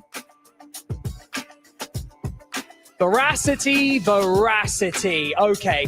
You know what we're going to have to do? It's getting heated out here, right? So I'm going to call a truce because we need to focus up. I don't want to see any of these floorboards moving, okay? Because it's getting very important out here. 8 teams are going to be sent home after the next 3 maps. So let's talk about the opening 3 maps of the day. We had back-to-back chicken dinners from E-Arena and then Nongshim Red Force securing the 3rd. Impressive. Impressive to say the least, but the thing that we're really focusing in on, Barney, is our overall standings. Fireflux Esports walked away with 2 top 3 victories so far today, in itself impressive. We then had Power Esports, a bit of a middle-of-the-pack performance. But as you mentioned, E-Arena, what an astounding showing from them. 2 back-to-back chicken dinners. Whew, it's looking pretty good. It is looking good. We've also got to talk about the teams that are on the brink of elimination, right? 9th, 10th, and 11th spot. Influence, Rage, Team Vision, and R8 Esports. All really need to pull something together for these next 3 maps. But also, speaking of make or break, it's Alpha 7. They've got to pull it together. One thing is for certain, Barney, myself, everybody watching at home, and certainly all of the teams here, had a giant target on their back of Alpha 7. But unfortunately, they've not been able to really give us what we were hoping for. Only time will tell whether or not they'll be able to pull it out the bag this time around for match number 4. It is now or never. It is do or die. Let's get the show on the road. Thank you very much, Jasmine, and of course the wonderful Barney Banks down on the stage. It is myself, Jackie, joined by the one, the only Blancamus Prime. How you doing, bro?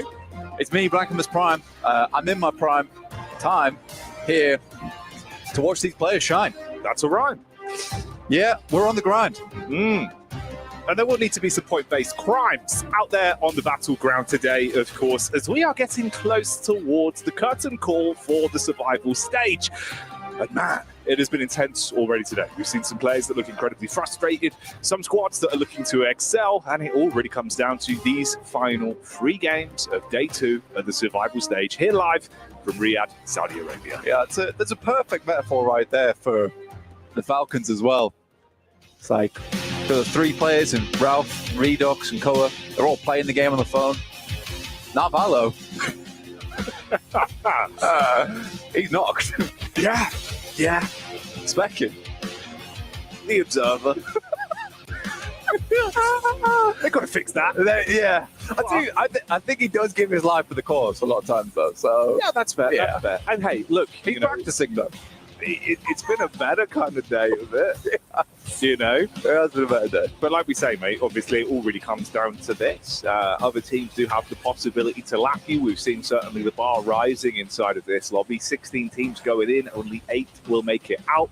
You can see the overall rankings right now from the first half of the day. This is the midway point, though, and it's only going to get more and more intense. Fireflux at the top. Sort of surprising for me, actually. 88 points. Which is a fantastic average to be finding, almost a 10-point average during these matches. I think overall, really, really well done to Fireflux. I do think Scarface has been a big influence for them. Though on the other hand of things, there has been a couple of throws today, right? There's been a couple of moments where you feel like they could do a lot better. I mean, Quarry, 4 players alive, all the space in the world, all of a sudden down to just the 3. Yeah, not ideal. Not ideal. Overall, though, man, I think, you know, what we've really defined, at least over the course of this first half of day 2, has been the clear disparity between some of our teams. That bottom half of the lobby towards the upper echelons. There's a couple of teams that could still push and upset the rankings, specifically towards place 8. But we'll come back to that. Let's focus up. Plane paths in. We got the zone as well. We can dial in for this game. Like, playing straight drifting right now. Yeah, it does that. It does that. Yeah. Keeps you guessing. It's like a skateboard. Pretty good. So on the east side, Yangon Galacticos very over towards the center. 61 points as we head up towards a 5th and upwards, around about that 70-point region. Team Falcons still in trouble in 8th, but it is a little bit of a drop down right over towards Influence Rage with 47 points. But Alpha 7 Esports, we're not going to talk about all that much. They don't have a lot. They don't have long. No. It would need to be a meteoric rise. And, you know, then you also need the teams above you to really struggle and absolutely fumble the bag for them to be able to make it back in. And of course, you think about the major talking point that comes with that. If they do not make it out, which at the minute seems like a very real possibility, we will have a guaranteed new champion crowned this year. Absolutely. Now, we take a look at the middle side of the bracket. So I think that is probably the most important for us to take a look at. It will be fantastic when we get through to the end of the day and we can crown the winners of the survival stage, who will have the privilege of whacking those keys in the old grinder. But if we look towards that middling section, which is the main contention point, right, for who's going through into the grand finals and who will be leaving us. It is that drop off 59 down to 47, but it's not massively different between 8th and 6th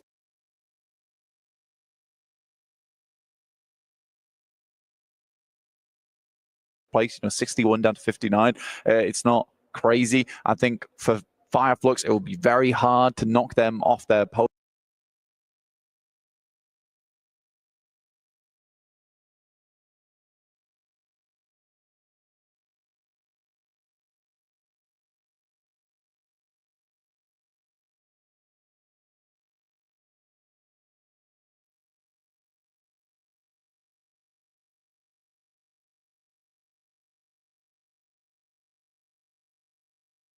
Alongside E Arena. I think that they have done quite a lot so far. And they would have to have a horrendous day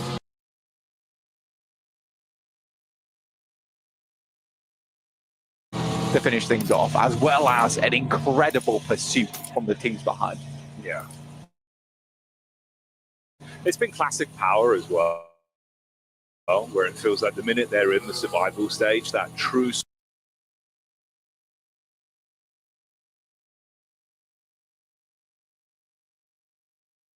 sort of might of the team is put on display. They thrive in these kind of lobbies. We've seen that. It's been far more aggressive. You can see them on screen now.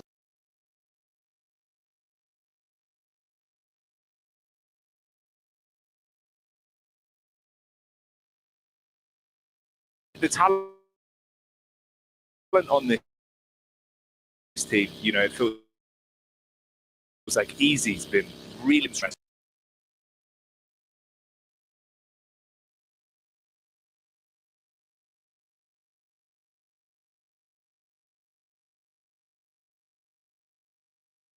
I think for me personally, Easy has been a bit more of a factor throughout this tournament so far, at least in the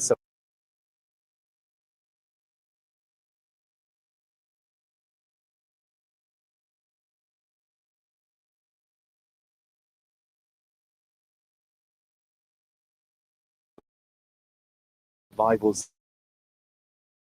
stage. I think Al-Haji's great. Certainly lose a lot of that demeanor and down, but it is easy to make a lot of those calls.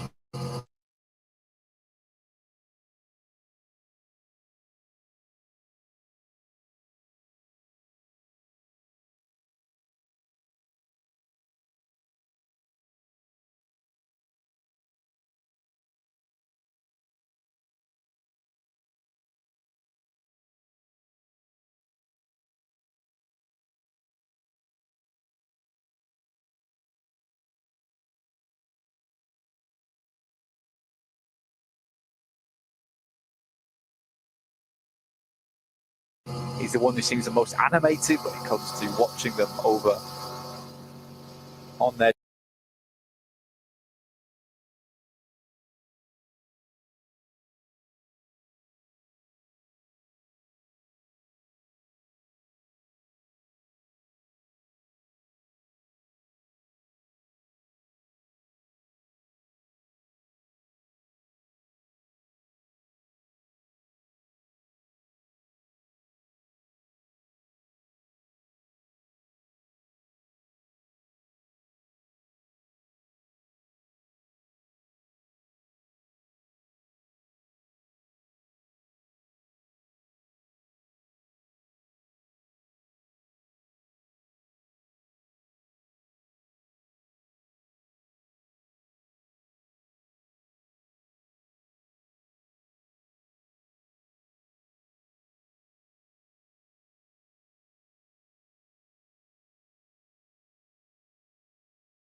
the way they wanted it to. If they got that opening knock, maybe it would have been a different story. Instead, you deviate from the back, play off the cover. Good decision from Regnum Kaya. I think when you get towards the end of the day here and you realize you're on the cusp, right? You're almost falling off that edge there. I think that's the smart decision to make. You don't want to go down too early in this one. I think they could have maybe pushed the issue if they were feeling a bit more comfortable towards the top side of the lobby. But here, I would say it's the right move. You're getting shot from an angle you have no clue where that angle is either. So you just make the quick getaway, especially getting tapped for 70 damage as well. So well played the Vault. Definitely sends them back off that position with a triumphant shot.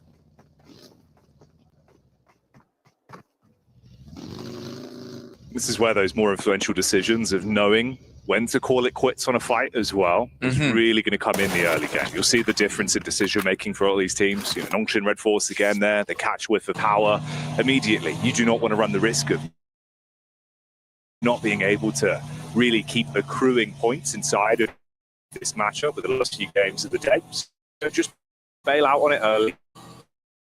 Good picture, no reason to stay around both of this. 71 points between both. There's still opportunity for a crazy run-up. I mean, Influence Rage should get themselves like a 20-point more to be in the running for sending upwards and be an option red. We saw the final groups slips away, and it was post-game 3 where that's had to occur. Nongshan Red Force, I do think now, should be placements. Sometimes that idea of pulling things back a little bit can come back to haunt you, though. In that desperate moment of let's just make it to the end game, let's just get those points, you're leaving games with 1 or 2 points getting towards a 7th place, but with only the 1 elimination doesn't really cut it as much as it used to. Yeah, when realistically cut the mustard this late into the survival stage. R8, very, very close to Alpha 7. Already ahead of them in the rankings. Want to stay that way and at least go home with a little bit of pride, a little bit of reputation. They could go for a hunt down over towards Alpha 7, but I'm pretty sure they're quite clear. Push it back, but Ida actually heading further this way. Not allowing Alpha 7 to get away without a little bit of a sniff coming through from R8.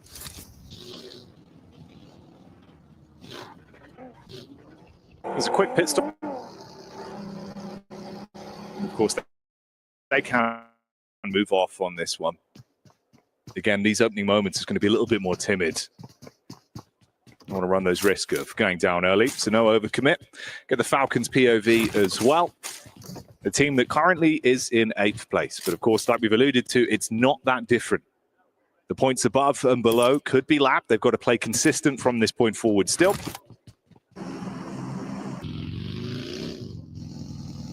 They had a good change of pace yesterday, in my opinion.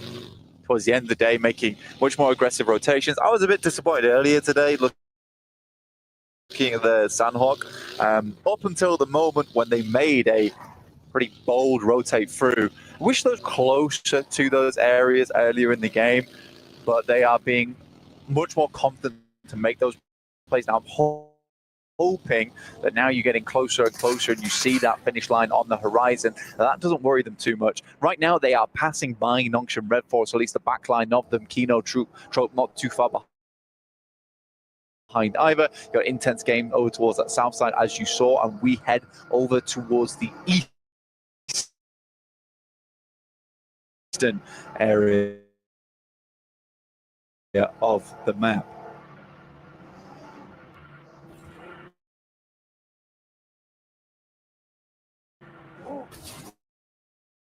Intense game. Potentially might actually run in to the Yangon Galacticos squad.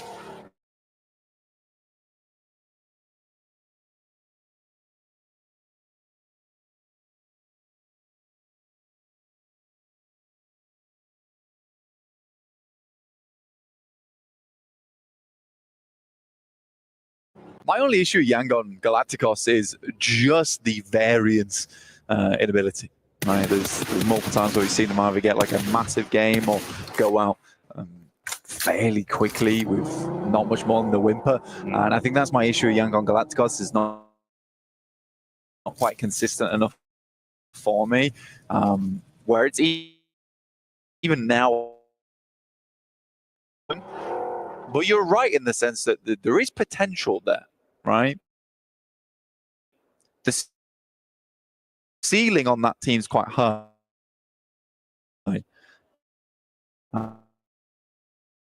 Unfortunately, a lot of times they're lower down towards the bottom floor. A team that you could probably paint with a bit of a similar.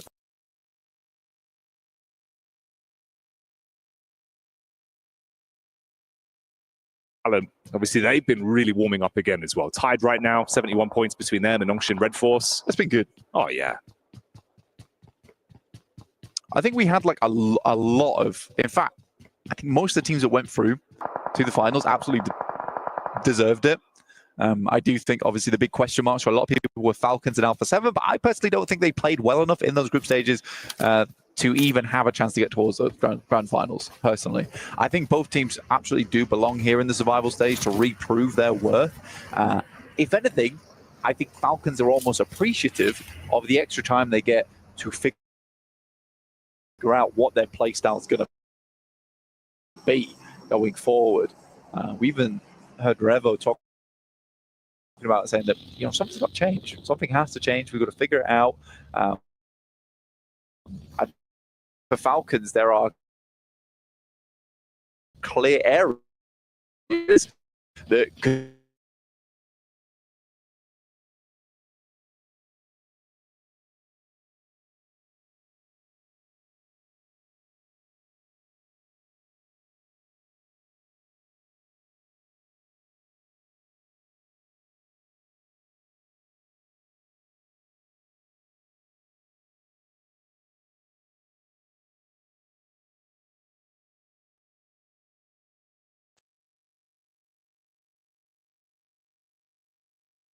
Magnum Caria once again making their appearance on the broadcast here, down towards R8, of course. Set up in the tree line, quick vision over. Top 6 looking for the shots. Meanwhile, backstab there onto the Falcons. It's a bit of a hybrid fight. 3 teams going up against each other. Power Falcons and intense game. Yeah, Falcons just losing one right off the bat. I mean, they're able to find one elim back their way. The Fireflux playing what I would call kind of 2022 European gameplay here, which is just very central every single game. We're not being punished too much for it. We moved over to more of a edge style in the past, but that's ever changing, isn't the matter of how teams want to expand out towards the outer edges or keep it cut over towards the now. Fireflux has had some fairly good rotations to get here. Some good homework's been coming through on their end too, in terms of picking those rotations and when they can go for them. For the Falcons, on the other hand, it is just a case of going for those rotations and making the clear decision from everyone on that team to follow on it. Falcons down to 3 now. This would be a good game to get further up those steps inside of the leaderboard. See themselves a bit more safe going forward. Gamax currently over towards the eastern side of the circle, but still fairly central. But down towards Milt is where I'm most worried for a lot of teams. Crunching through that area of the map, not always easy. E-Arena currently right on the backlines of it, though. Likely one of the first teams to find troubles getting out from here, especially because Yangon Galacticos know their location, and Alpha 7's expecting a team to make that wrap through the field on the eastern side.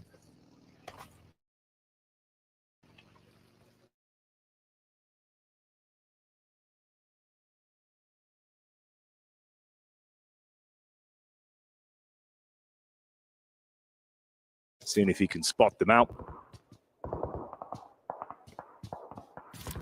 Magnum Kai is a team that I'm definitely looking at. 7th place, but I think they're a team that should be going through or should be at least hoping to make it through. I I don't think it's a bad team whatsoever. Loxy, Wild Silas, all very strong in their own right. Toshbix had a good addition to the squad. And it's been close each time, right? Even in those group stages, it was close. They got knocked out in the final game when they were playing at I think it was 7th place. And it was Thunder Talks and... was it DRX or... Which team was it that managed to get ahead of them? Either way, it was... There we go. Ida was able to overlap them as well in that final game. It was only a few points here and there. So for Regnum Kaya, this is a team that I expect to make it through the survival stage, but in 7th place, it does look a little bit shaky. Yeah, we get the push in here from Kinotrope. Ooh, shots in the back line. Good from Ketch for the opening damage. Scarface is up close to clean up as well, so the Bizons put to good use, accrue those points, and just leave the one man who's running through the tree line to try and close the gap between them. Horrific position to be left into. Yeah, so kind of just trapped there. Yeah.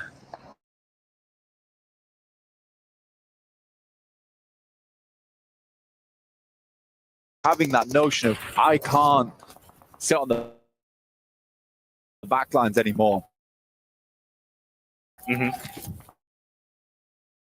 I used to be the star on this team, and I've got to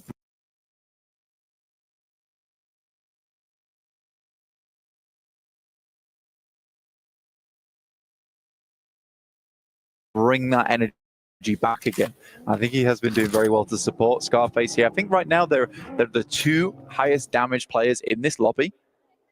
With Ketch actually taking the 1st place there, which is really nice. Sometimes you do need to have a teammate step it up to give you that extra kick to be like, okay, I need to do my teammate proud. This is a messy one. Horror with this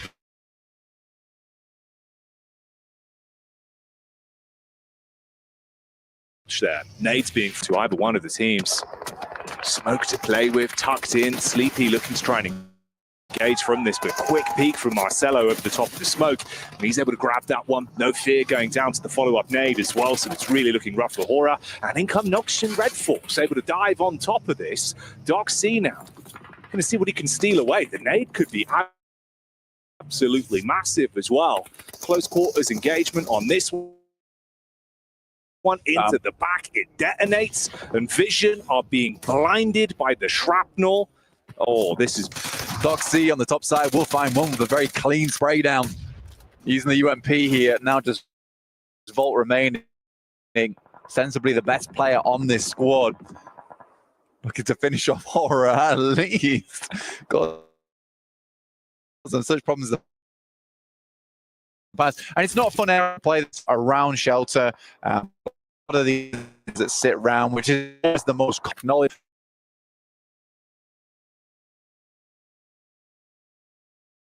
It's unenjoyable. It's quite an elongated battle between them as well. I mean, Volt's been trying to find an off angle to peek back round. Ooh, did Zizzy spot him on the angle there? Trying to peek back down. Got Zizzy on the ridge side, peeks up, obviously in 10th place going into this one. No chance to really build themselves further up the standings. And Fireflux could still guard towards that as well when Nonshin have to reposition. Meanwhile, we get the fight in here between R and AX. Nades over the top. Vehicles in play. Put it down towards the south. It's a fortunate assumption there coming through from Henry. I think that without the little information, it finding Zizzy, Horror does finally go down to Doc C and Nongshan Red Force on a bit of a tear here, despite, you know, probably going down to R8 in the next couple of moments. I still think a 7 Elam game is very good. And it will just keep them up towards the top side of the lobby. Power did lose one earlier, we remember. E-Arena manages to get quite far through, at least for a couple of players, but Power immediately will snap down on top of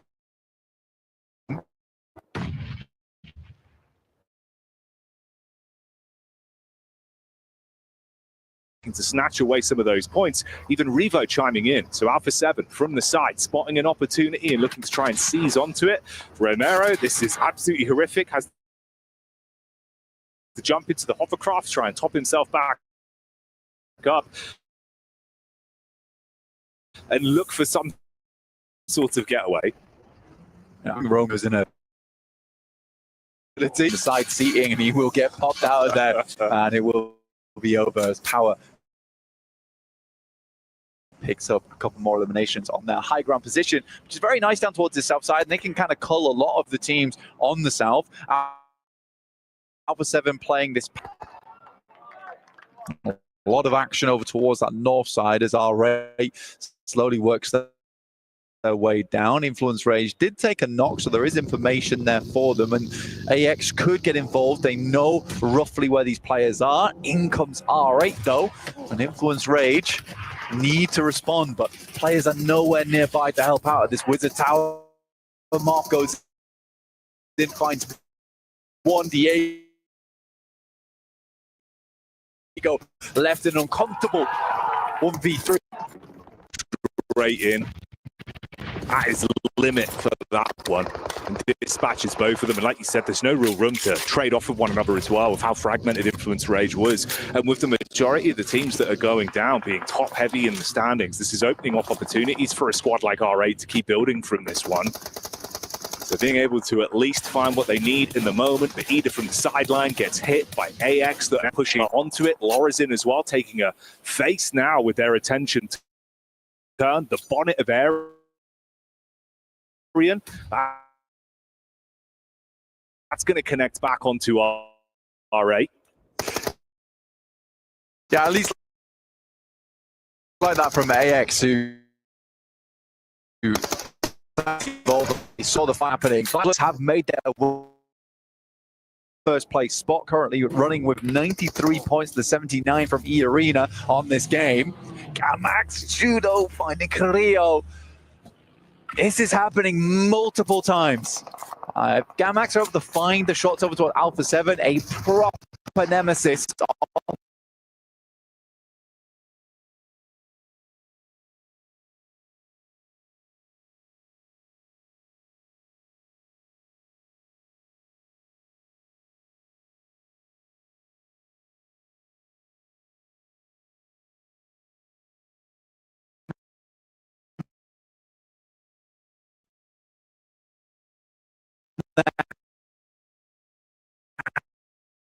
and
have anyone to res them, and then suddenly your position becomes quite compromised. So you have to be careful on that spot, on that position. You're mostly there for information gain, and if you can get a quick and easy knock, you'll go for it, but no more than that. Especially from that position too. I mean, you have a lot of stock to get towards that late game. Well, you did.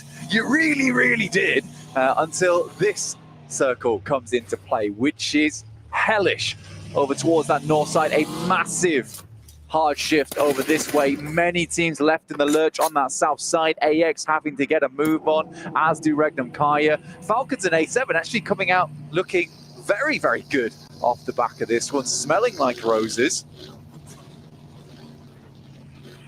Throw them a bone, they very well do need. Obviously, a lot of targets on the heads for Alpha 7, I think, going into this one as well. You can see that's why it was the heads-up call to sort of bully them off the drop spot, see if you could influence the overall game, make them feel like not only is it uncomfortable in the team, it's uncomfortable in the actual battleground itself. So we'll see if they can recover from the position they're now left in. Intense game on the move here. Rafa, he looked good in the previous engagement versus Vision. Some stalwart defense, great heads-up calls, the peaks he was going for.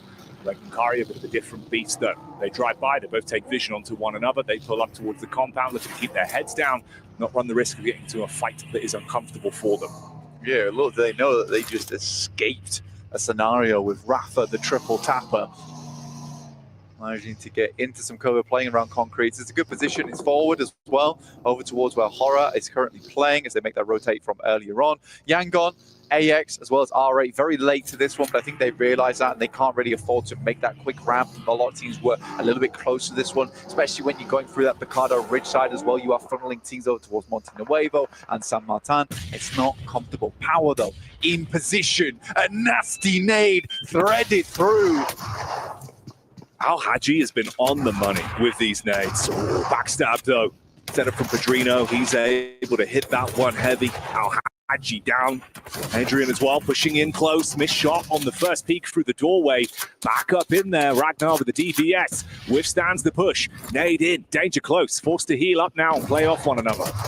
Five looks off in the distance. Padrino goes down stairs and will pick himself up. A lot of elims off the back of that. It was a clean engagement, a great backstab, an assassination of the play. But the Fireflux team is heading inward. Padrino finds an early knock over towards Ketch, looking to hold this one down. They don't have Rafa up. Now he'll have to hold his own versus the full squad. The tag goes through, so they have a rough idea of where he's playing, and those nades are not going to stop anytime soon. We had Rafa looking very talented earlier, but now, like you say, it's up to Padrino to be the punisher, to keep his team alive in this one. No opportunity to get his mate back up. It's all on him as a solo to withstand this crash that's come in from Fireflux. They had the timing to backstab and third party onto power, cleaned up there, bursting through the door. They shut down the opening man, and Rafa nailed through the top. That's nice, and they close it out.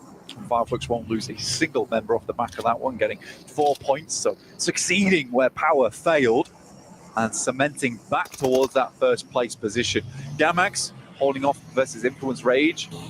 This is fairly central. A very interesting circle here as well, Jackie. A lot of high ground to work with, which is going to isolate a lot of these fights until very much in the late game when we head through to stage 7, stage 8. There is a lot of opportunity to find positions on the map which you feel comfortable in, and then sit around there for quite some time.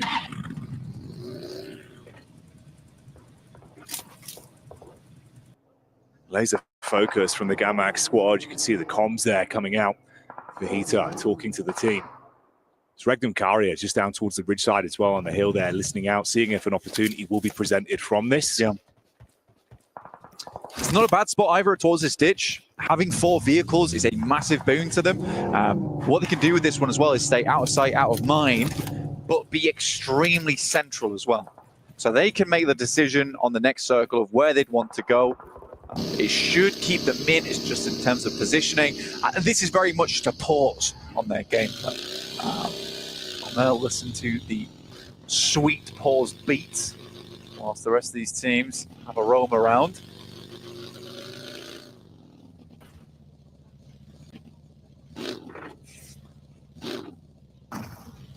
It's interesting as well, though. Obviously, Marcelo His entire squad going down instantly to open this one up, with Rafa handling them very easily. He's been able to keep himself alive and just out of dodge, barely in the back line behind Fireflux. It's a 2-2 split from them, with Scarface further down, catching the back line. Always feels like he's so useful from distance as well. It's his preference being able to support the team, set him up. Scarface, he loves to get aggro.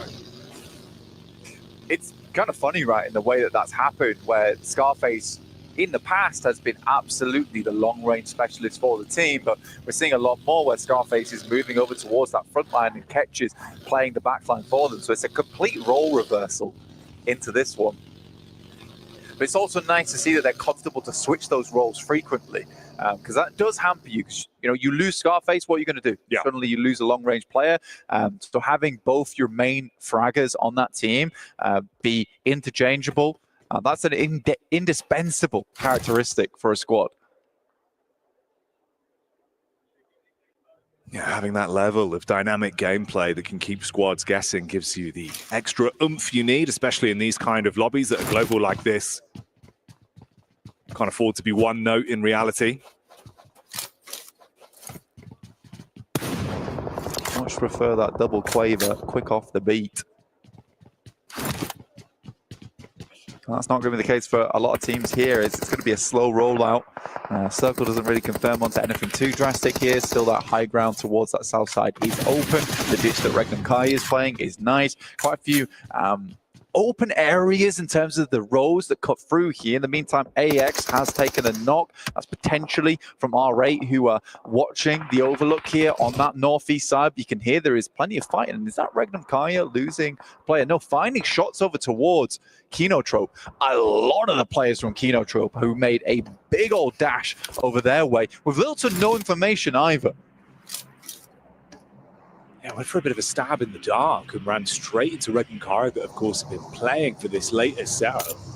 They were waiting for a fight to be instigated so they could push up towards Influence Rage or Gamax clean up on that one. They've been gifted a bounty of eliminations off the back of that. And of course, the last player is miles out of position as well. Ridge side angle up on top, effectively trapped on an island. And it's the Falcons that are underneath, slowly skulking their way further forward. They were a little bit more split. They've grouped up now.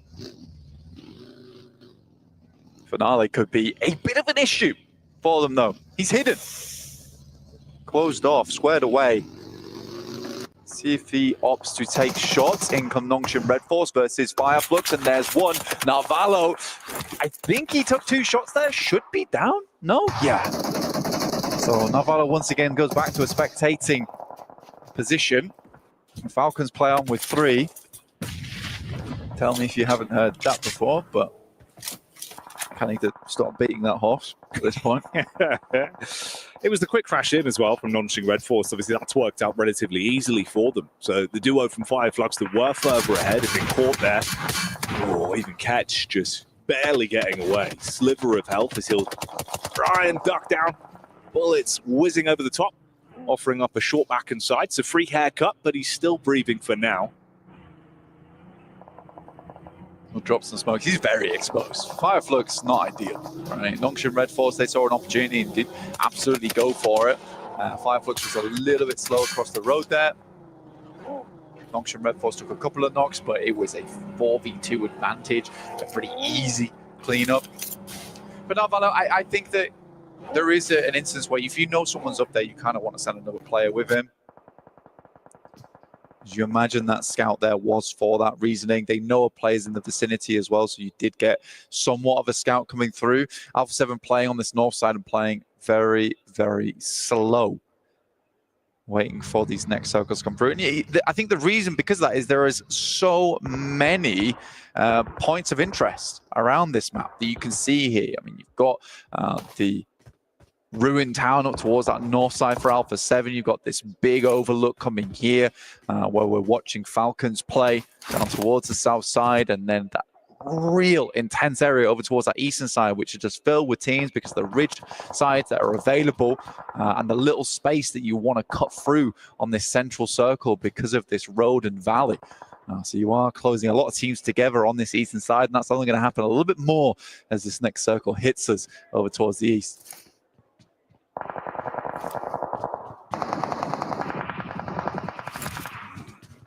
AX there, thrown into the battle versus Gamax, obviously sharing those close compounds for quite some time. You can see Nonshin Red Force as well, committing to fine follow-ups on the Fire Flux. Ooh, handling them easily. Solus was the first to fall. Follow-up onto Ketch, so both down and out. The team is removed, so the squad unable to accrue much more from that one. 4 elim gain for them, bringing them up to 98 points overall, and the battle continues with Yangon Galacticos being cleaned up, split between 2 squads. AX as well, really in position here where E-Arena are going to be looking to go from strength to strength, and this could give them some good momentum in the standings if they can find the playoff this one. But E-Arena already on 3 elims playing on this eastern side. It's going to be a bit of a brutal rollout for them to get over towards AEX, but they are hurting. They're definitely hurting. They've sent a bit of damage over their way. Looks like the resources are a little bit rough. Joker looking to send another nade over towards the top side there. Did find Ariane. A bit more damage poured in, and R8 looking to backstab on the eastern side. Regnum Kai has played a blinder on that ditch, by the way. That is some good knowledge of the map and where they wanted to go early. They held out Kenotrope when they tried to make a big crash over their way, and they have just been sitting pretty since. It's worked out very well for them. A team that we know can offer so much in a lobby like this. Oh, and for AX, it's not only from the front with E-Arena casting out nades to course the backstab from R8, they now look to swoop in off the damage done with those nades landing right on target, hopping out the vehicles. Joker further down, belly on the ground as well to assist. Still nades in the back pockets thrown in. AX must be so uncomfortable. You are just pinned in here. Henry with the smoke, at least trying to buy time to get close. You've got the shotty to work with. The entire team just looking fragmented. It's only Henry that remains. Quick bandage to try and top himself up. Yeah, has the pump, which is not great for multiple targets at a time, especially when you've got no cover to hide around on that delay between the shots. Henry will just watch R8 move a little bit further forward here. This is a good game, though, for 9 through 12. Right, with Yangon Galacticos out and currently in 8th place. It's not a massive jump up that's required to challenge that position from Yangon Galacticos. Regnum Kai would like for a big game here to confirm themselves further up and secure that position as we head over towards our last game. Mormon finds Henry, and Henry is found wanting. With Henry going down, that's AX removed. And E-Arena hoovering up a lot of the points as well, so still gives other opportunities for further squads to move up, like you said. Ooh, a bit more literally here. They already found 1 knock over towards the Falcons, and they just keep adding, piling onto this. Koa's down. Redox as well takes a hefty hit. They can convert onto those. Vinny goes in with a DBS, so for the Falcons, it's so rough. That vehicle's going up 100%. He has to get out soon and find some kind of cover. He holds it, though. A little bit further forward. Don't wait for that thing to blow up, though. Has to get back. To blow it up himself. Can't really go too far back at risk. Opening up an angle. Vision, Marcelo holding off. R8 dropping the smokes in, give him a little bit more room to play around with. Nongshim Red Force, love the playstyle. Love the playstyle from them. In every single game, at least trying to get above those 5 elims. And yeah, they're taking a lot of damage right now, but that's enough each game right now from the point standing they sit on to keep them inside that top 8. Yeah, they're not going to be disappointed whatsoever with how this has flowed. Good elims, taking out some important teams as well. It's an ideal scenario for them.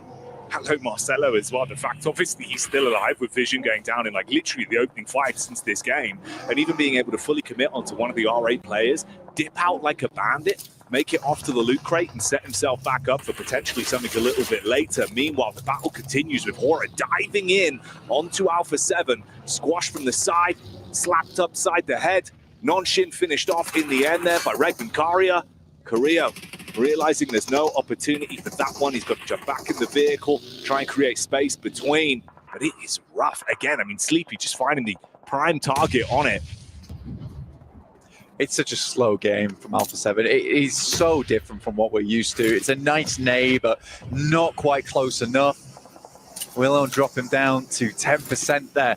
Regnum Karya, I think there's a case to be made that they got lucky, right? But still, that initial rotation was really nice to get themselves a ditch, and that ditch has been super influential, but they haven't just been sat in there the whole game either. They have been taking shots where they can. They've been scouring their surroundings and ensuring they have a setup for the late game while still getting a plenty of eliminations on board. They currently sit with 7 this game, which is fantastic to see for Regnum Karya. Oh yeah, they're still being proactive.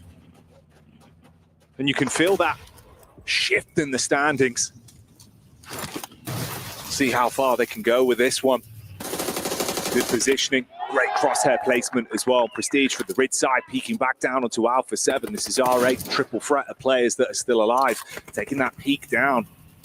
Carrillo is usually pretty good in these kind of situations, but you got to fight back. I mean, there's going to be no squad left to work with. Revo's on his last legs. It's just a solo man. He's finished off again. Alpha 7 go down. Out of action here.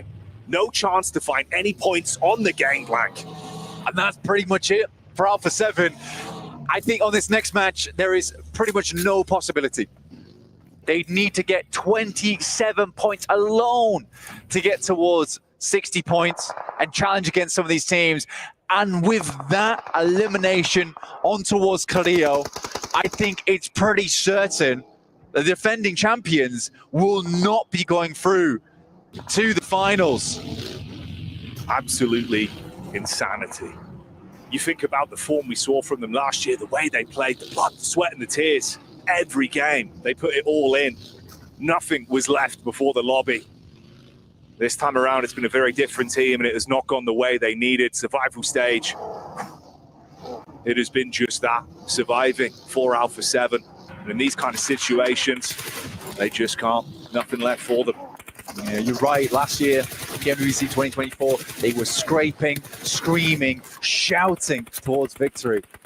And it's unfortunate here to see them go out with such a quiet finish.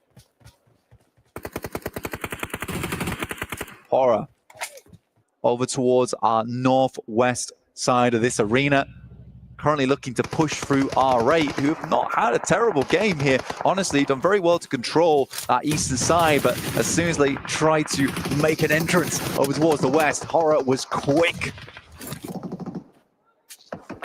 to take shots back at them. But it's Regnum Karya now, stepping up, finding no fear. Silas with 40 bullets remaining on this Mini 14. They have been here for a long, long time. No chance at extra resource, and they've had to be very, very good when it comes to that resource management in general. Here comes Jiggle. Jiggle and Prestige being the two that were looking to push up somewhat. Spot over onto him, so that finishes off R8. Influence Rage have been able to sit pretty for so long as well inside of this compound, but the nade-in's good. Meanwhile, the healing feed keeps on going. Horror losing so much to Regnum Karya. Wow, they are on a heater right now, Blank. Wild will go down, but Torchpick returns fire over towards Sleepy. Horu has been such a criminal force on the north side, has been arrested by Regnum Karya, and not only that, run down over towards Sleepy to add insult to injury. Regnum Karya will be the lone team on the northwest side. It's E-Arena now versus Influence Rage, battling it out, currently in 10th place, trying to set themselves up for a late game, and they need this match here, Jackie. It was a misplaced nade as well that resulted in some downtime inside of the fight. They had to get each other back up with E-Arena running into some danger close action. Joker looking to get up close and personal, though, with the shotty in hand. And Regnum Karya realizing this is the opportunity to scout out. Silas moves into position whilst the fight continues. Spams into the smoke. Lowers it. Gets one from the sideline. We say goodbye to Joker as they commit onto that. Mormon as well. Falls to Diego. Regnum Karya looking to shut this one down quick, though. Little boy on that top side of the concrete, and he will be solid. Finds the first initial knock over towards Silas. Will flush him out. Looks for more on the drop down. Gets 2. An Influence Rage up to 5 heliums. If they can get the chicken dinner, it will be a massive, massive start to their run at the end of the day to potentially take over Yangon Galacticos. But will Regnum Karya even care? Lil Boy being the big man on that one. Makes all the right plays at the perfect time. Loxy with the rock face to work with, tucked in, looking for the elevated peak from the top. You can start to slow down the pace now. It was chaotic among the three. But with the two squads remaining, knowing how important this is for either side, Influence Rage do not want to throw their opportunities away. Scout out from Lorizin. Loxy locked on target. Clean connection shuts down one. Toss pick, baiting them out to face. Lil Boy goes in for the fight.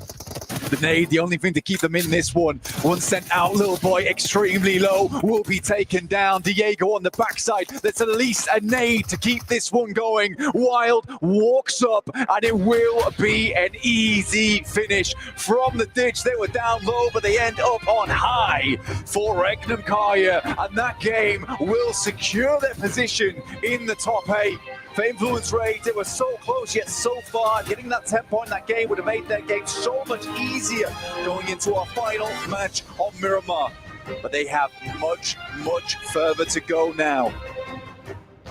Fought hard, but that's a memory that could come back to haunt you, potentially leaving your fate up to other teams now, whereas Regnum Karia, they set it for themselves. Massive game. Great positioning, but still, like we said, even though you had such a good angle, they were being able to be proactive on so many different fights, just hoovering up points after points, and then going on to close it out with a chicken dinner. That's a great game. I think they finished on around about 15 elims, so it's a 25-pointer on that match. Is unreal stuff. Fireflux goes down early, gets a few points, but as does Power. We'll see how this all ends up in the final match on Miramar. In the meantime, we've got to head to a break. We'll see you soon.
Don't push. Stay.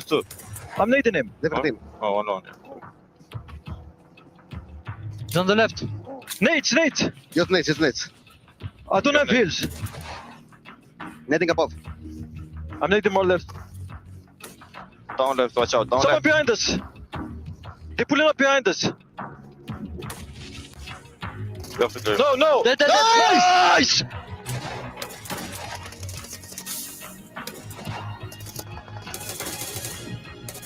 ماشي نايس باقي بعيد بس حجي اطلع يسار حجي اطلع يسار خذ الصخره اطلع يسار خذ الصخره تشقه اطلع فوق من فوق حجي من فوق تشقه يسار حبه الضوء بس هذه هي وينه؟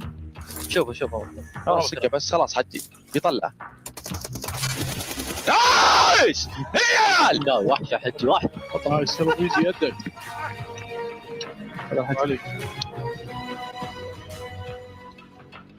Well, we posed the question this Miramar, can Regnum Carrier shore up their defenses? And they said, yes, we can. They get themselves the victory on Miramar, on the Dusty Dunes, to be able to keep themselves in the challenge to lift that trophy at the end of the tournament. Welcome back to the desk here with 7, with Maxman. Regnum Carrier shores up the defenses, Maxman. Wow.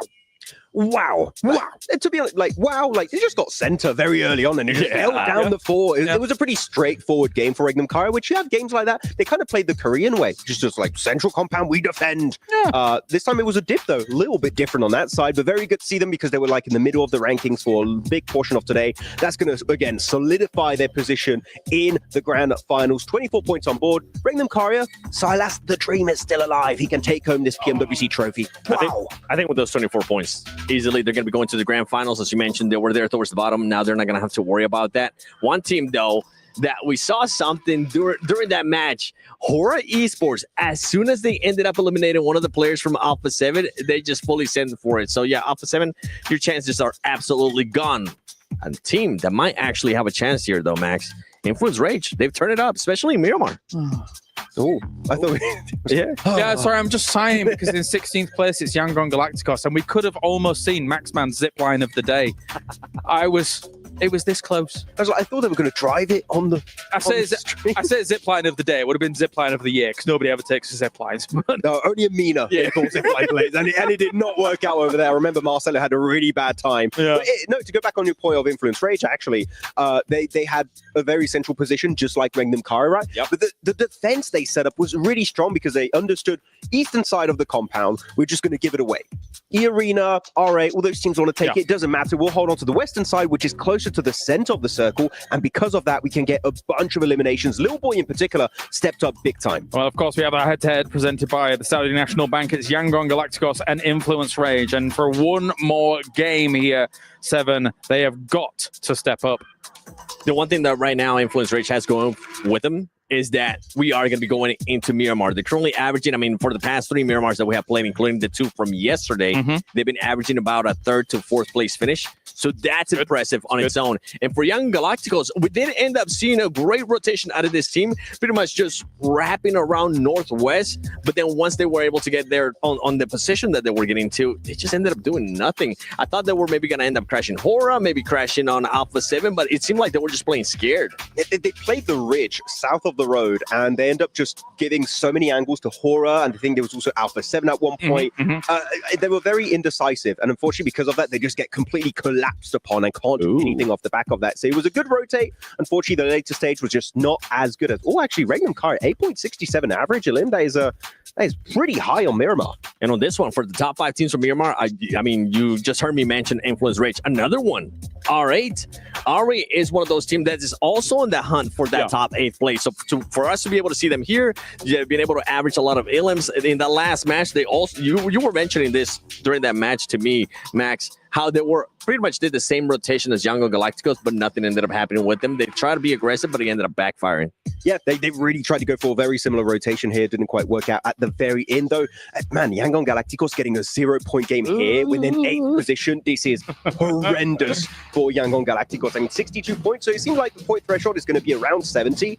How close is the gap going to be between 8th and 9th place? That is my big question. It does feel like anyone 6th and up is guaranteed in. And Team Falcons, in theory, should It'll be close, though. It will be close coming into this last game. Yangon Galacticos is going to have to be looking over their shoulders here for that 8th place spot. Let's move down to our 9th through 16th. 60 points on Influence Rage, R8 54. It does feel like those two teams are going to be the ones in pursuit here, Seven. What do you make of it? Okay, I was expecting Influence Rage to have a chance, but I thought the gap was actually going to be a little bit bigger than that. For the gap to only be 2 points to tie it, the thing for Influence Rage is they need to make sure they do enough to not tie, because if they do end up tying it, they will lose the tiebreaker. Yangon Galacticos does have a chicken dinner. I want to bring up one point right now. I know we would say we weren't going to talk about Alpha 7, okay? But genuinely, go for your hot drop onto Falcons. Fight Falcons. They're your cutoff team. You need to hot drop them, eliminate them early on so their point threshold doesn't increase anymore, and you might be able to overtake it. Even maybe Yangon, but we need to see something of value coming out this game. You got a fever? He's asking for a hot drop? He's also asking for about a 30-point game. No, you need to do something big. You need to do something huge, because they are not only in the danger zone, they're pretty much gone. They've got to do something. But before we get to that final game, let's check in with the most explosive moment of the day. Max Man's Grenade of the Day. And we're here back again with Maxman's Grenade of the Day. This time around, we're going to be looking at two teams in particular. You got the Falcons, you got the Alpha 7, and here, Alpha 7, they couldn't do anything. The nades were looking good. That is not that nade, though. Not that one. The one that comes after that, I think. That one was still not that one. So that one was going to be still not that. That was a lot more missed nade than I expected there. Actually, okay, back to me. There was no grenade of the day, unfortunately. That was a big fail. Thank you. Wait a minute, weren't there 3 more grenades after that as well? There was a lot more grenades. There were like maybe 5 or 6 more grenades that were just completely I can't keep that voice the entire time. No. They just kept trying to bounce it off the tree, and every single time it would just miss. There was a moment yesterday when you were doing nade of the day, and after you were like, my throat hurts. It did, and it does now, actually. Well. Now it's time to get serious. One more game here to figure out who is going to be going to the final and who is eliminated. Alpha 7 would have to have an insane game to do something about all of this. There's a chance. Remember, this team has been able to get a chicken dinner with 19 eliminations at one point. So if there was any team to do it, it would be them. But it's going to be far-fetched because a lot of those teams at the top. You've got to go massive. It is time now for the Miramar, the final Miramar, to determine who moves through into the grand final. Casters, bring us it. Thank you very much, Kalaris. Myself and Black in position for this one, and we can't wait to kick it off. The final game of the survival stage, culminating in 2 days of play here. Only 8 teams will make it through. And as we've already alluded to, the chance that our defending champions, the team that were just on your screens, might not even make it out of the survival stage, Blank. So our teams are primed and ready to kick this one off over towards Miramar, because as you say, 8 teams will go through, but 8 teams are going to go home right after this next thrilling Miramar. Coming here live for you from Riyadh. Oh, it's a nail biter. Influence Rage. Looked like they were trying to contain the rage. For something of a little bit more calm here to make it happen. They are on the rise, just behind Yangon Galacticos. Will there be hot drops? Will there be moments of fury? The answer is probably. You'd expect so, and I think if anything, the opportunity, like we heard just at the end from the desk, I imagine it was Max that slipped it in.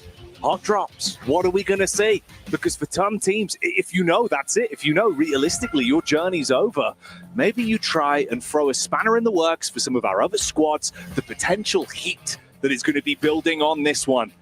A lot of storylines, and we'll bring them to you as the action develops. There's an interesting thing here, because Alpha 7, like the guys on the desk said, they're pretty much gone at this point. It would be a miracle. One of the best games in PUBG Mobile history. The Team Falcons, on the other hand, there are 70 points. There's a potential 2 teams overlap them. And who else drops in El Pozo other than Alpha 7, as well as Team Falcons? Will they go for something spicy? We'll have to wait and see as teams start to get out of the plane.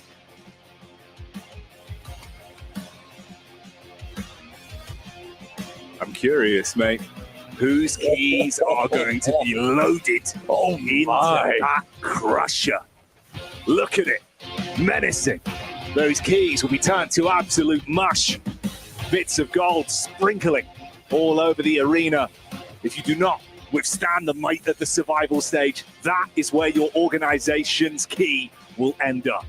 The mechanical demon on screen as we head over towards our western side. Team Falcons, they were hella worried.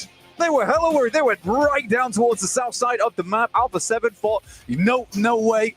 But no one dropped an El Pozo. And if Falcons went for that one, they would have a prime position for this game. On the other hand, here we've got Kinotrope versus Gamax early on. Somewhat of a, let's say, inconsequential team fight. Yeah, bottom of the standings for both teams, but scrapping it out against one another early. The only difference is there, obviously, taking away some of those potential points for the other top-heavy teams that really do need it at this point. Like you said, that chance to shift 7th to 9th place, realistically being where we're looking at to see if there'll be any momentum at the end of this one. Okay, a lovely initial start here from Prospect over towards Joker, looking to finish off the deal. Does grab it, and again, that's great for Regnum Kai, another team to overlap, get some more money here in the survival stage. Regnum Kai is not looking to just finish it in 3rd place, perchance. They're looking to get it all the way up towards 1st. Join their Turkish brethren in Fireflux. Maybe leapfrog them.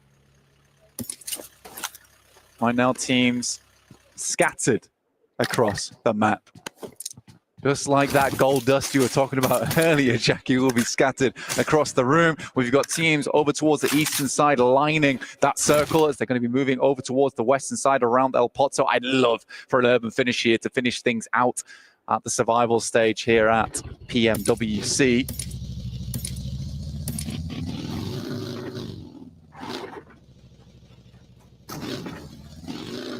Influence Rage as well. You think, based on what we saw in that previous game, right, the head-to-head for the chicken dinner between them and Regnum Karia, the difference it would have meant if they were able to steal away those extra points, push themselves further up, guarantee themselves a pathway into the top 8.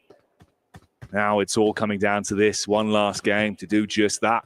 Intense game being the name to focus on here, though, as they pick themselves up one elimination point early. We do get to see the rotation from Influence Rage. Non-ship Red Force relatively close by as well. Horror Esports just off in the distance. Looking to avoid, that's their rank B void here in 9th. Not able to make it in towards that top 8.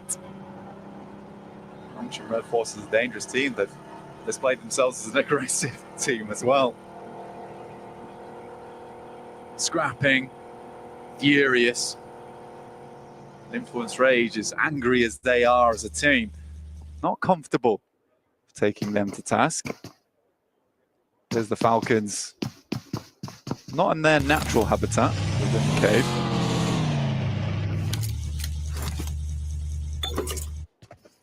And I think for them, again, natural habitat really hasn't been what we've seen from the Falcons throughout the run of the tournament.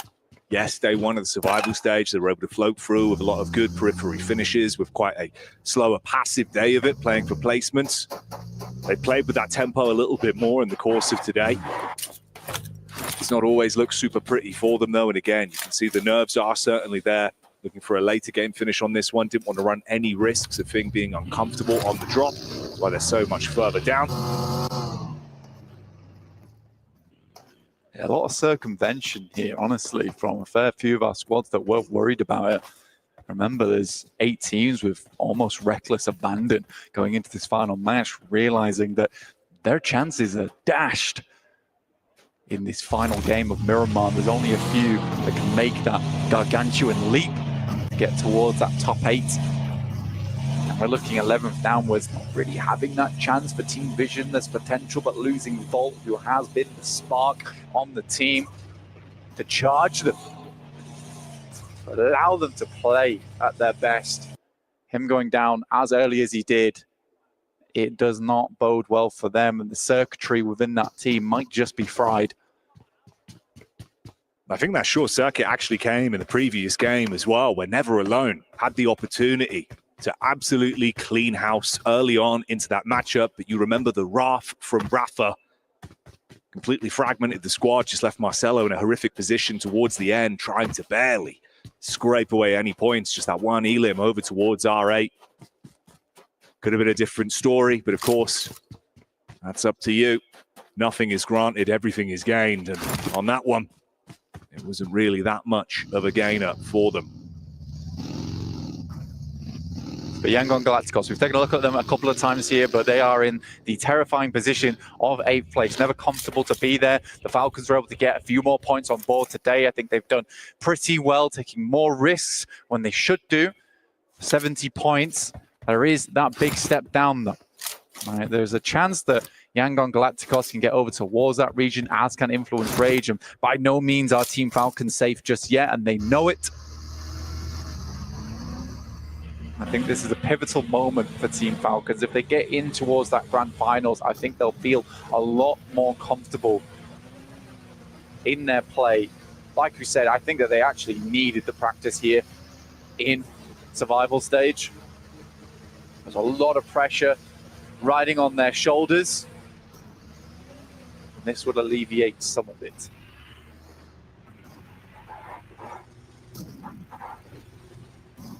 It's not the cleanest opening path, though, on the rotation. There is a lot of squads ahead of them and adjacent as well. You're going to be running into some of these teams that maybe are willing to run some crazy risks, knowing the survival stage is most likely where their heads are going to lie when this game finally comes to a close. So opportunities to be fought from both AX and Gamax on the push-up, with R8 and E Arena just off to the side there. So our final game of the day. Just shortly, we'll take a look at where we're heading. The largest shrink of the circle throughout the entirety of Miramar. It is on Zone 2, and we head over towards Crater Fields. On the mountainside that runs through it, that currently Horror is owning, but they're massively split at the moment. Alpha 7 even trying to hunt down one of their players on that northwest side. And this is the fight. It's no fear. He has to live up to his name right here. Throws out the flames and sets ablaze to Carrillo. So low on HP. All it takes is a single shot from Revo. Horror will be pitched downwards. As No Fear takes a nosedive versus Alpha 7. He had such a fantastic position as well over towards the east here and just playing split, locked in. R8 making their move on that north side. I think that Alpha 7 is, although not a team that I expect to make it in, they're a team that is incredibly dangerous when backed into a corner. Right now, there is nothing to lose for them. There is absolutely, they are a loose cannon inside of this match. I think, honestly, that's literally the mentality they have to play with. Like we said, as much as it would be an impossible task for some teams, their old form, when they hit their stride in these kind of games, that's when magic would happen. But you have to factor in how they've looked throughout the entire tournament thus far this year with the PUBG Mobile World Cup, at the Esports World Cup. It is not the same team. It hasn't had that same level of lethality. Falcons, they delay moving into the fray on that north side. Biding our time and waiting it out. You got to go through the checkpoints, though, obviously. I'll respect that. But we're closing in now. A lot of teams making their way on over. This southern side of the circle is jam-packed. AX, Kino, Trope, or at least what's left of them. Power also, who took an early dip on that last game. Yangon Galacticos on that western side, getting peppered right now by Gamax and potentially over also Alpha 7 shortly.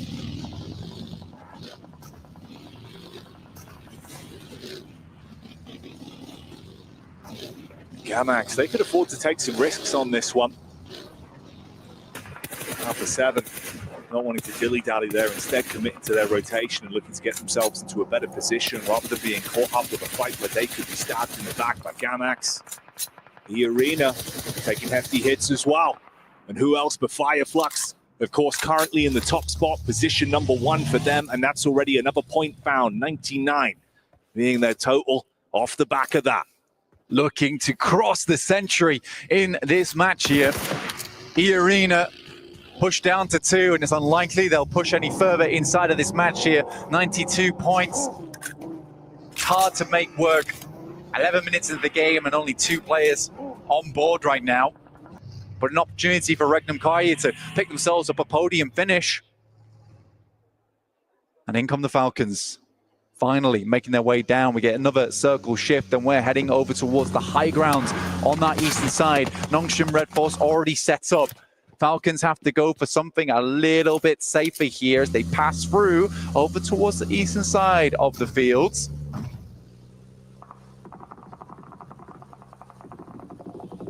They took a few shots. The paint on the cars being chipped off, but we can focus up on what's ahead of us. Yangon Galacticus up on the rock side. It's a clean connection onto Squash. Smile being able to commit onto that one bullet back over from Revo. But of course, they cannot afford to lose a single man on this. It's got to be clean. They're going to wrap around, leave Yangon Galacticos in the dust, but it's Gamax who's coming in, potentially finish the job over towards Yangon Galacticos. They've got to bide their time. They've got to pick up Smile in the meantime and get them moving.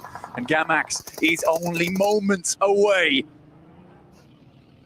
Fahita with the crash in, closes the gap between them both. Look at the HP bars that they've got to play with.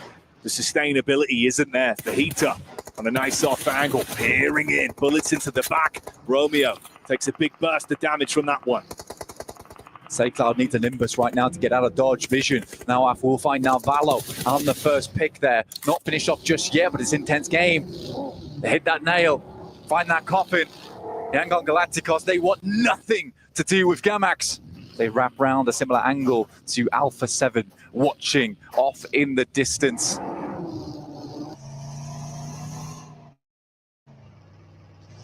They lost Squash, the new man on the block that's been consistent for the team, but right now, he's gone.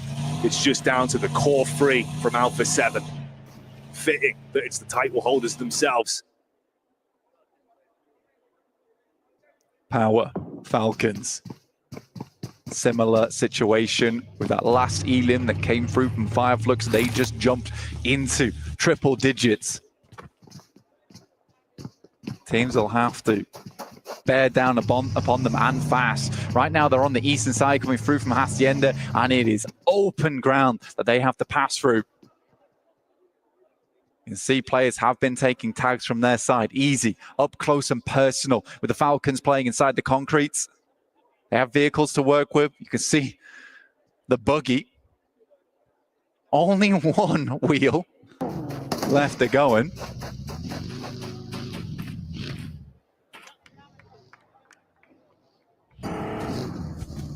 Center circle again as well from Regnum Karia. Influence Rage close by. 2 teams that went head-to-head for the chicken dinner into the previous matchup. A lot riding on this one. You can see the move up as well. Gamax swerve round Yangon Galacticus as they make their move.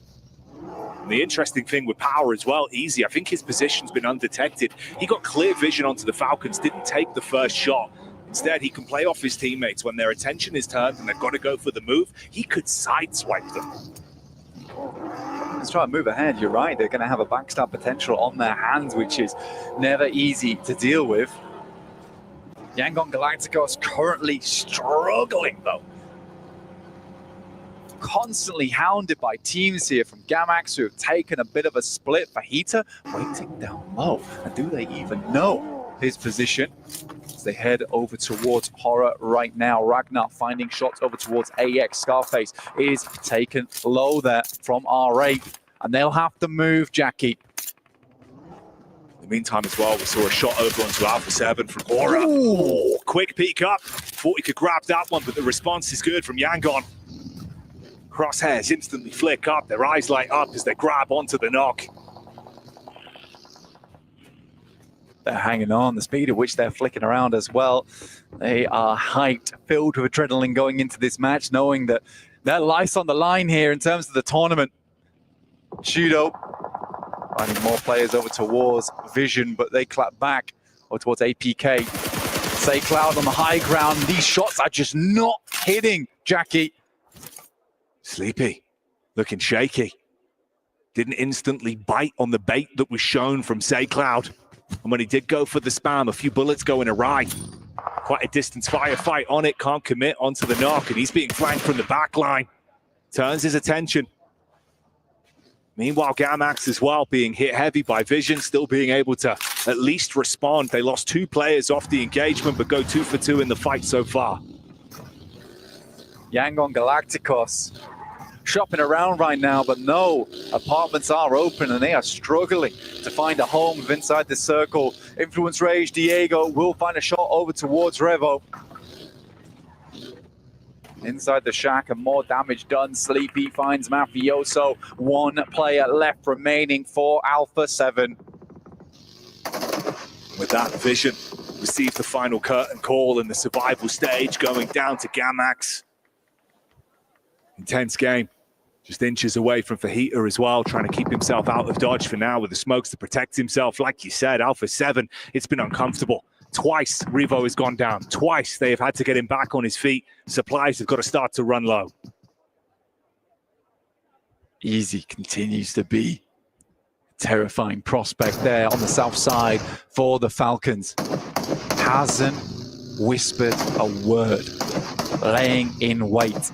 Yangon Galacticos have come through some pretty tumultuous situations. The caltrops were laid down for them and they swerved, they've avoided, and they've made it in with some tumbles, some rolls, some dashes to get towards this position. And the circle continues to move out of their reach. So how will they play out these next couple of minutes to make it in? Intense game. Alpha 7, Gamax all weakened, all injured. It's a full 4-man squad from Yangon. I take that back. 1 player gets knocked and will get shut down. That's by Sleepy. Sleepy's been doing a great job from the angle up top. But look at this. R8 moving on in to join the party to split down the middle. Meanwhile, Easy, he's been biding his time for so long on this, but the rest of the squad has come over to assist. They look to fight up close versus the Falcons. Good chip damage on the Ragnar. Redox confirms onto that one. Tries to finish him off and will do so valiantly. Still pushing over, but the nades come in. The Falcons get finished. Vahedon's the one to send them out as they fall. And Power live to fight another day. At 71 points there, Yangon Galacticos is furious going into this game. They have a real stalwart game so far. It's looking worrying. Fireflux move on top of AX, only losing Scarface, and it's an immediate removal from them. But what's terrifying for the Falcons is Yangon Galacticos are still going. Influence Rage with 4 players are in a prime position on that eastern side. They are not through yet. It comes down to the bitter end, and this is the issue. You have left the fate of the Falcons in the hands of the other teams in the lobby. 8th and 9th position with a huge opportunity here. Last game, leave no stone unturned. How will Yangon Galacticos play this next maneuver? Much like that zipline above them, they would love for a straight rotation directly into the circle. And they're going to move over towards Kinotrope. SayCloud making the first move here.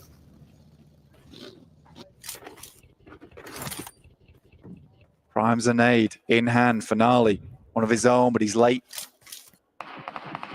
Will his be placed better? It tags, but it won't be able to frag. You get the response back over as well. Easy onto Nonxing Red Force. This is a power squad that are looking lights out at the minute.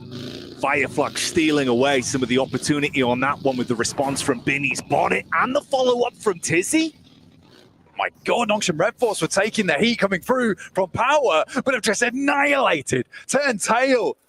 Dare you get involved in our fight, Fireflux? We're going to send your way immediately. They angered the wrong beast. With that, the arena starts to quake. Another move being made. Power plays from the team's namesake themselves. Yangon and Influence Rage still in positions to cause issues later on into this one as well, depending on how this starts to shift. Regnum Carrier, R8 and Influence Rage all inches away from one another, just mere space between them on this compound setup. Ragnar might be down, but cheering them on from Valhalla.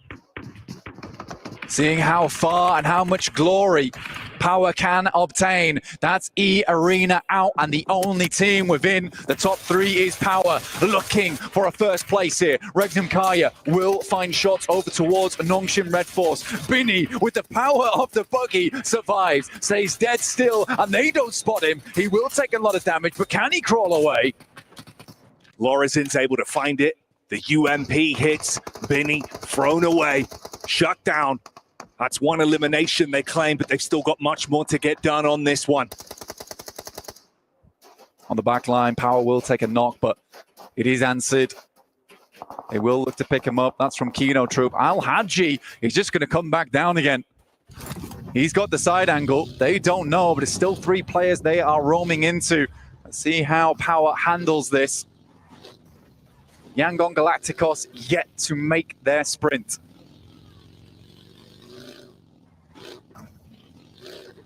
When push comes to shove for Heater's position, can it cause issues in the backline? Have they forgotten about him? The solo man from Gamax that tucked himself away quite some time ago. Influence Rage watching on. A fantastic position for them that they can work, but they will have to move. Yangon Galacticos up against Gamax. The first he's found is from Kino Trope to steal that one away. So Yangon still only up to 2. Looking for the res, but they're trapped in the tunnel. Jiggle will find Carrillo as well as Mafioso. Alpha 7 being collapsed upon as Hora outdo them. On the push down, Alpha 7 are removed from the battleground. And those reigning champions not having an opportunity to show us the might they were made of last year, falling to the wayside. Tamra looking to back things off, causing Boys from Power a little bit of a problem, but it is Al Hadji, puffs out his chest, will send them away. Playing on 2 fronts right now. Nongshim Red Force did send forward with Tizzy. Romeo made it into the circle for Yangon Galacticos. With a lasso, he needs to grab the rest of his team and pull them close. Oh, sideline shot, it's quick from Pedrino. Up close against Kenotrope. Tamar trying to deal some damage back, but you could not stop this man. Intense game, showing us what they're made of here. Yangon as well pushing up with the opportunity that's created. They know the Kenotrope were laser focused on that angle. Now they've got room to move. This was the fight in the back line from Hora as well. Pedrino with a 1v3 makes it happen. We were watching Alpha 7, but what a display of fortification coming through from Pedrino. He was clean with it last game, makes it happen again. And for Intense Game, despite them in 12th place, what a highlight reel for Pedrino in the last 2 games. Haji causing issues as well. Power Esports, pinpoint perfection. From the hillside, bullets down, Smile, knocked over instantly. That's Yangdong in a really rough spot now. Yangon Galacticos. Say Cloud looks to move out, but Influence Rage. This is massive news for them. They could overtake, and that 0-point game, last match, could just be.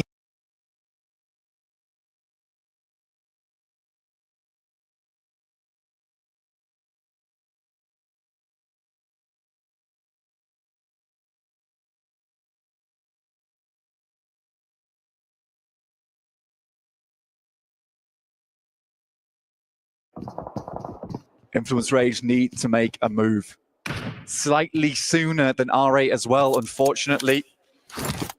Little boy sends down towards that south side. Fahiden moves up over towards Nongshim Red Force. Do they know that Tizzy's playing in this position? Diego spotting over towards Hora. For a nice little angle. Nades start to get sent off over towards R8, who are initiating a smoke train. Going early right now. Nade's been sent in. Regnum Kaya will have to withstand, but it's a big nade that splashes large. It's instantly hit them, damage done. They start to advance from it. Nade over the top to give them room to move up, but the vehicle throws in some additional carnage. A misplay from Toshpik. That lands on Silas. The flames burning down the potential control inside of the compound, so R8 can actually close the gap onto them. Regnum Kaya struggling now, and Nate goes in. It hits hard, but not quite hard enough. But the boys are holding safe. This will be a big turnaround, and Toshpik making it happen. Huge shot onto Prestige. R8 with the momentum that was provided to them. Thought they could crash onto that one. Yes, they really do throw them into an uncomfortable position, but they could still reset from this. They've got an opportunity to try and save themselves the turmoil. Nades are right on target. It's Influence Rage that are looking to set this one up as well, and they need these points. This is a fantastic maneuver for Influence Rage. They saw R8 push ahead. They move round. They find Tizzy. They clear him out. Power Esports down to just the one, but they are so close. They need more placement points to overtake over towards Fire Flux. Jiggle will find Toshpik. Despite the early Molotov and almost cooking his team, he was able to get the turnaround. The great hold overall. Law behind the dead tree. Little boy goes for the peek up. Meanwhile, Diego dealing damage back over onto Fahidan as well. So Power being really thrown into the wind. Finished off entirely. Regnum Kari is still trapped in position. And unfortunately, the boys from Power will not overtake. A second place comes home. Looks like it's more and more likely to be Fire Flux. Unless Horror can have a massive turn up here. Influence Rage been taken down. Yangon still in the game. Silas goes in for the heads-up call to try and do it himself. Oh, shots over. Crazy. Wild, literally going this is crazy. animalistic. The Lanimal brings the claws out, rips his way through Influence Rage. And the sideline shots continue. Horror battling back onto it as well. And Yangon might just have survived long enough. Horror up at 3, look at the challenge for first place, but out of nowhere, in comes SayCloud. SayCloud falls out, finished off by Sky. Regnum Karia up against Horror, the last two teams that remain on this one. Silas, the only obstacle between Horror and taking the first place home here at the PMWC survival stage. It would have to be an unfathomable clutch. The 1v3 from Silas. Show us the style that he's made of. Jiggle looks for the move up. Sky with the first play. First connection's clean, but he can't do more. Regnum Karia fall. And with that, Horror Esports do exactly what they needed to.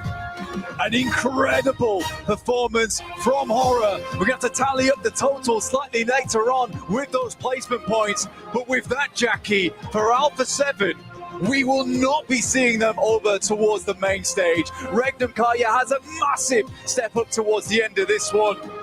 But Fireflux, Power, Horror, all towards that podium. What an amazing finish. And even Yangon slightly surviving towards those end moments despite Influence Rage chasing, but shut down by the man himself, Silas. And you hit the nail on the head. The trophy that is behind that winning team. The pinnacle of PUBG Mobile. Everything these squads give everything for, game after game, will be crowned to a new team, a new squad. 4 players will take the title this year, with Alpha 7 being unable to survive. They did not make it through the survival stage. A new champion will be crowned this year. 2025 is going to be a whole different story. Tears have been shed. Emotions have been let loose here. Unbelievable performances throughout, and Power just love it here at the survival stage. Easy, making them look queasy with the sickening plays he's been showing and putting on display. Horror just making it in consistent time and time again. But it's the Falcons who do make it through. It was a terrifying finish for them. It's crazy how close it was. Falcons potentially could have been lapped. For Alpha 7, they could not do it.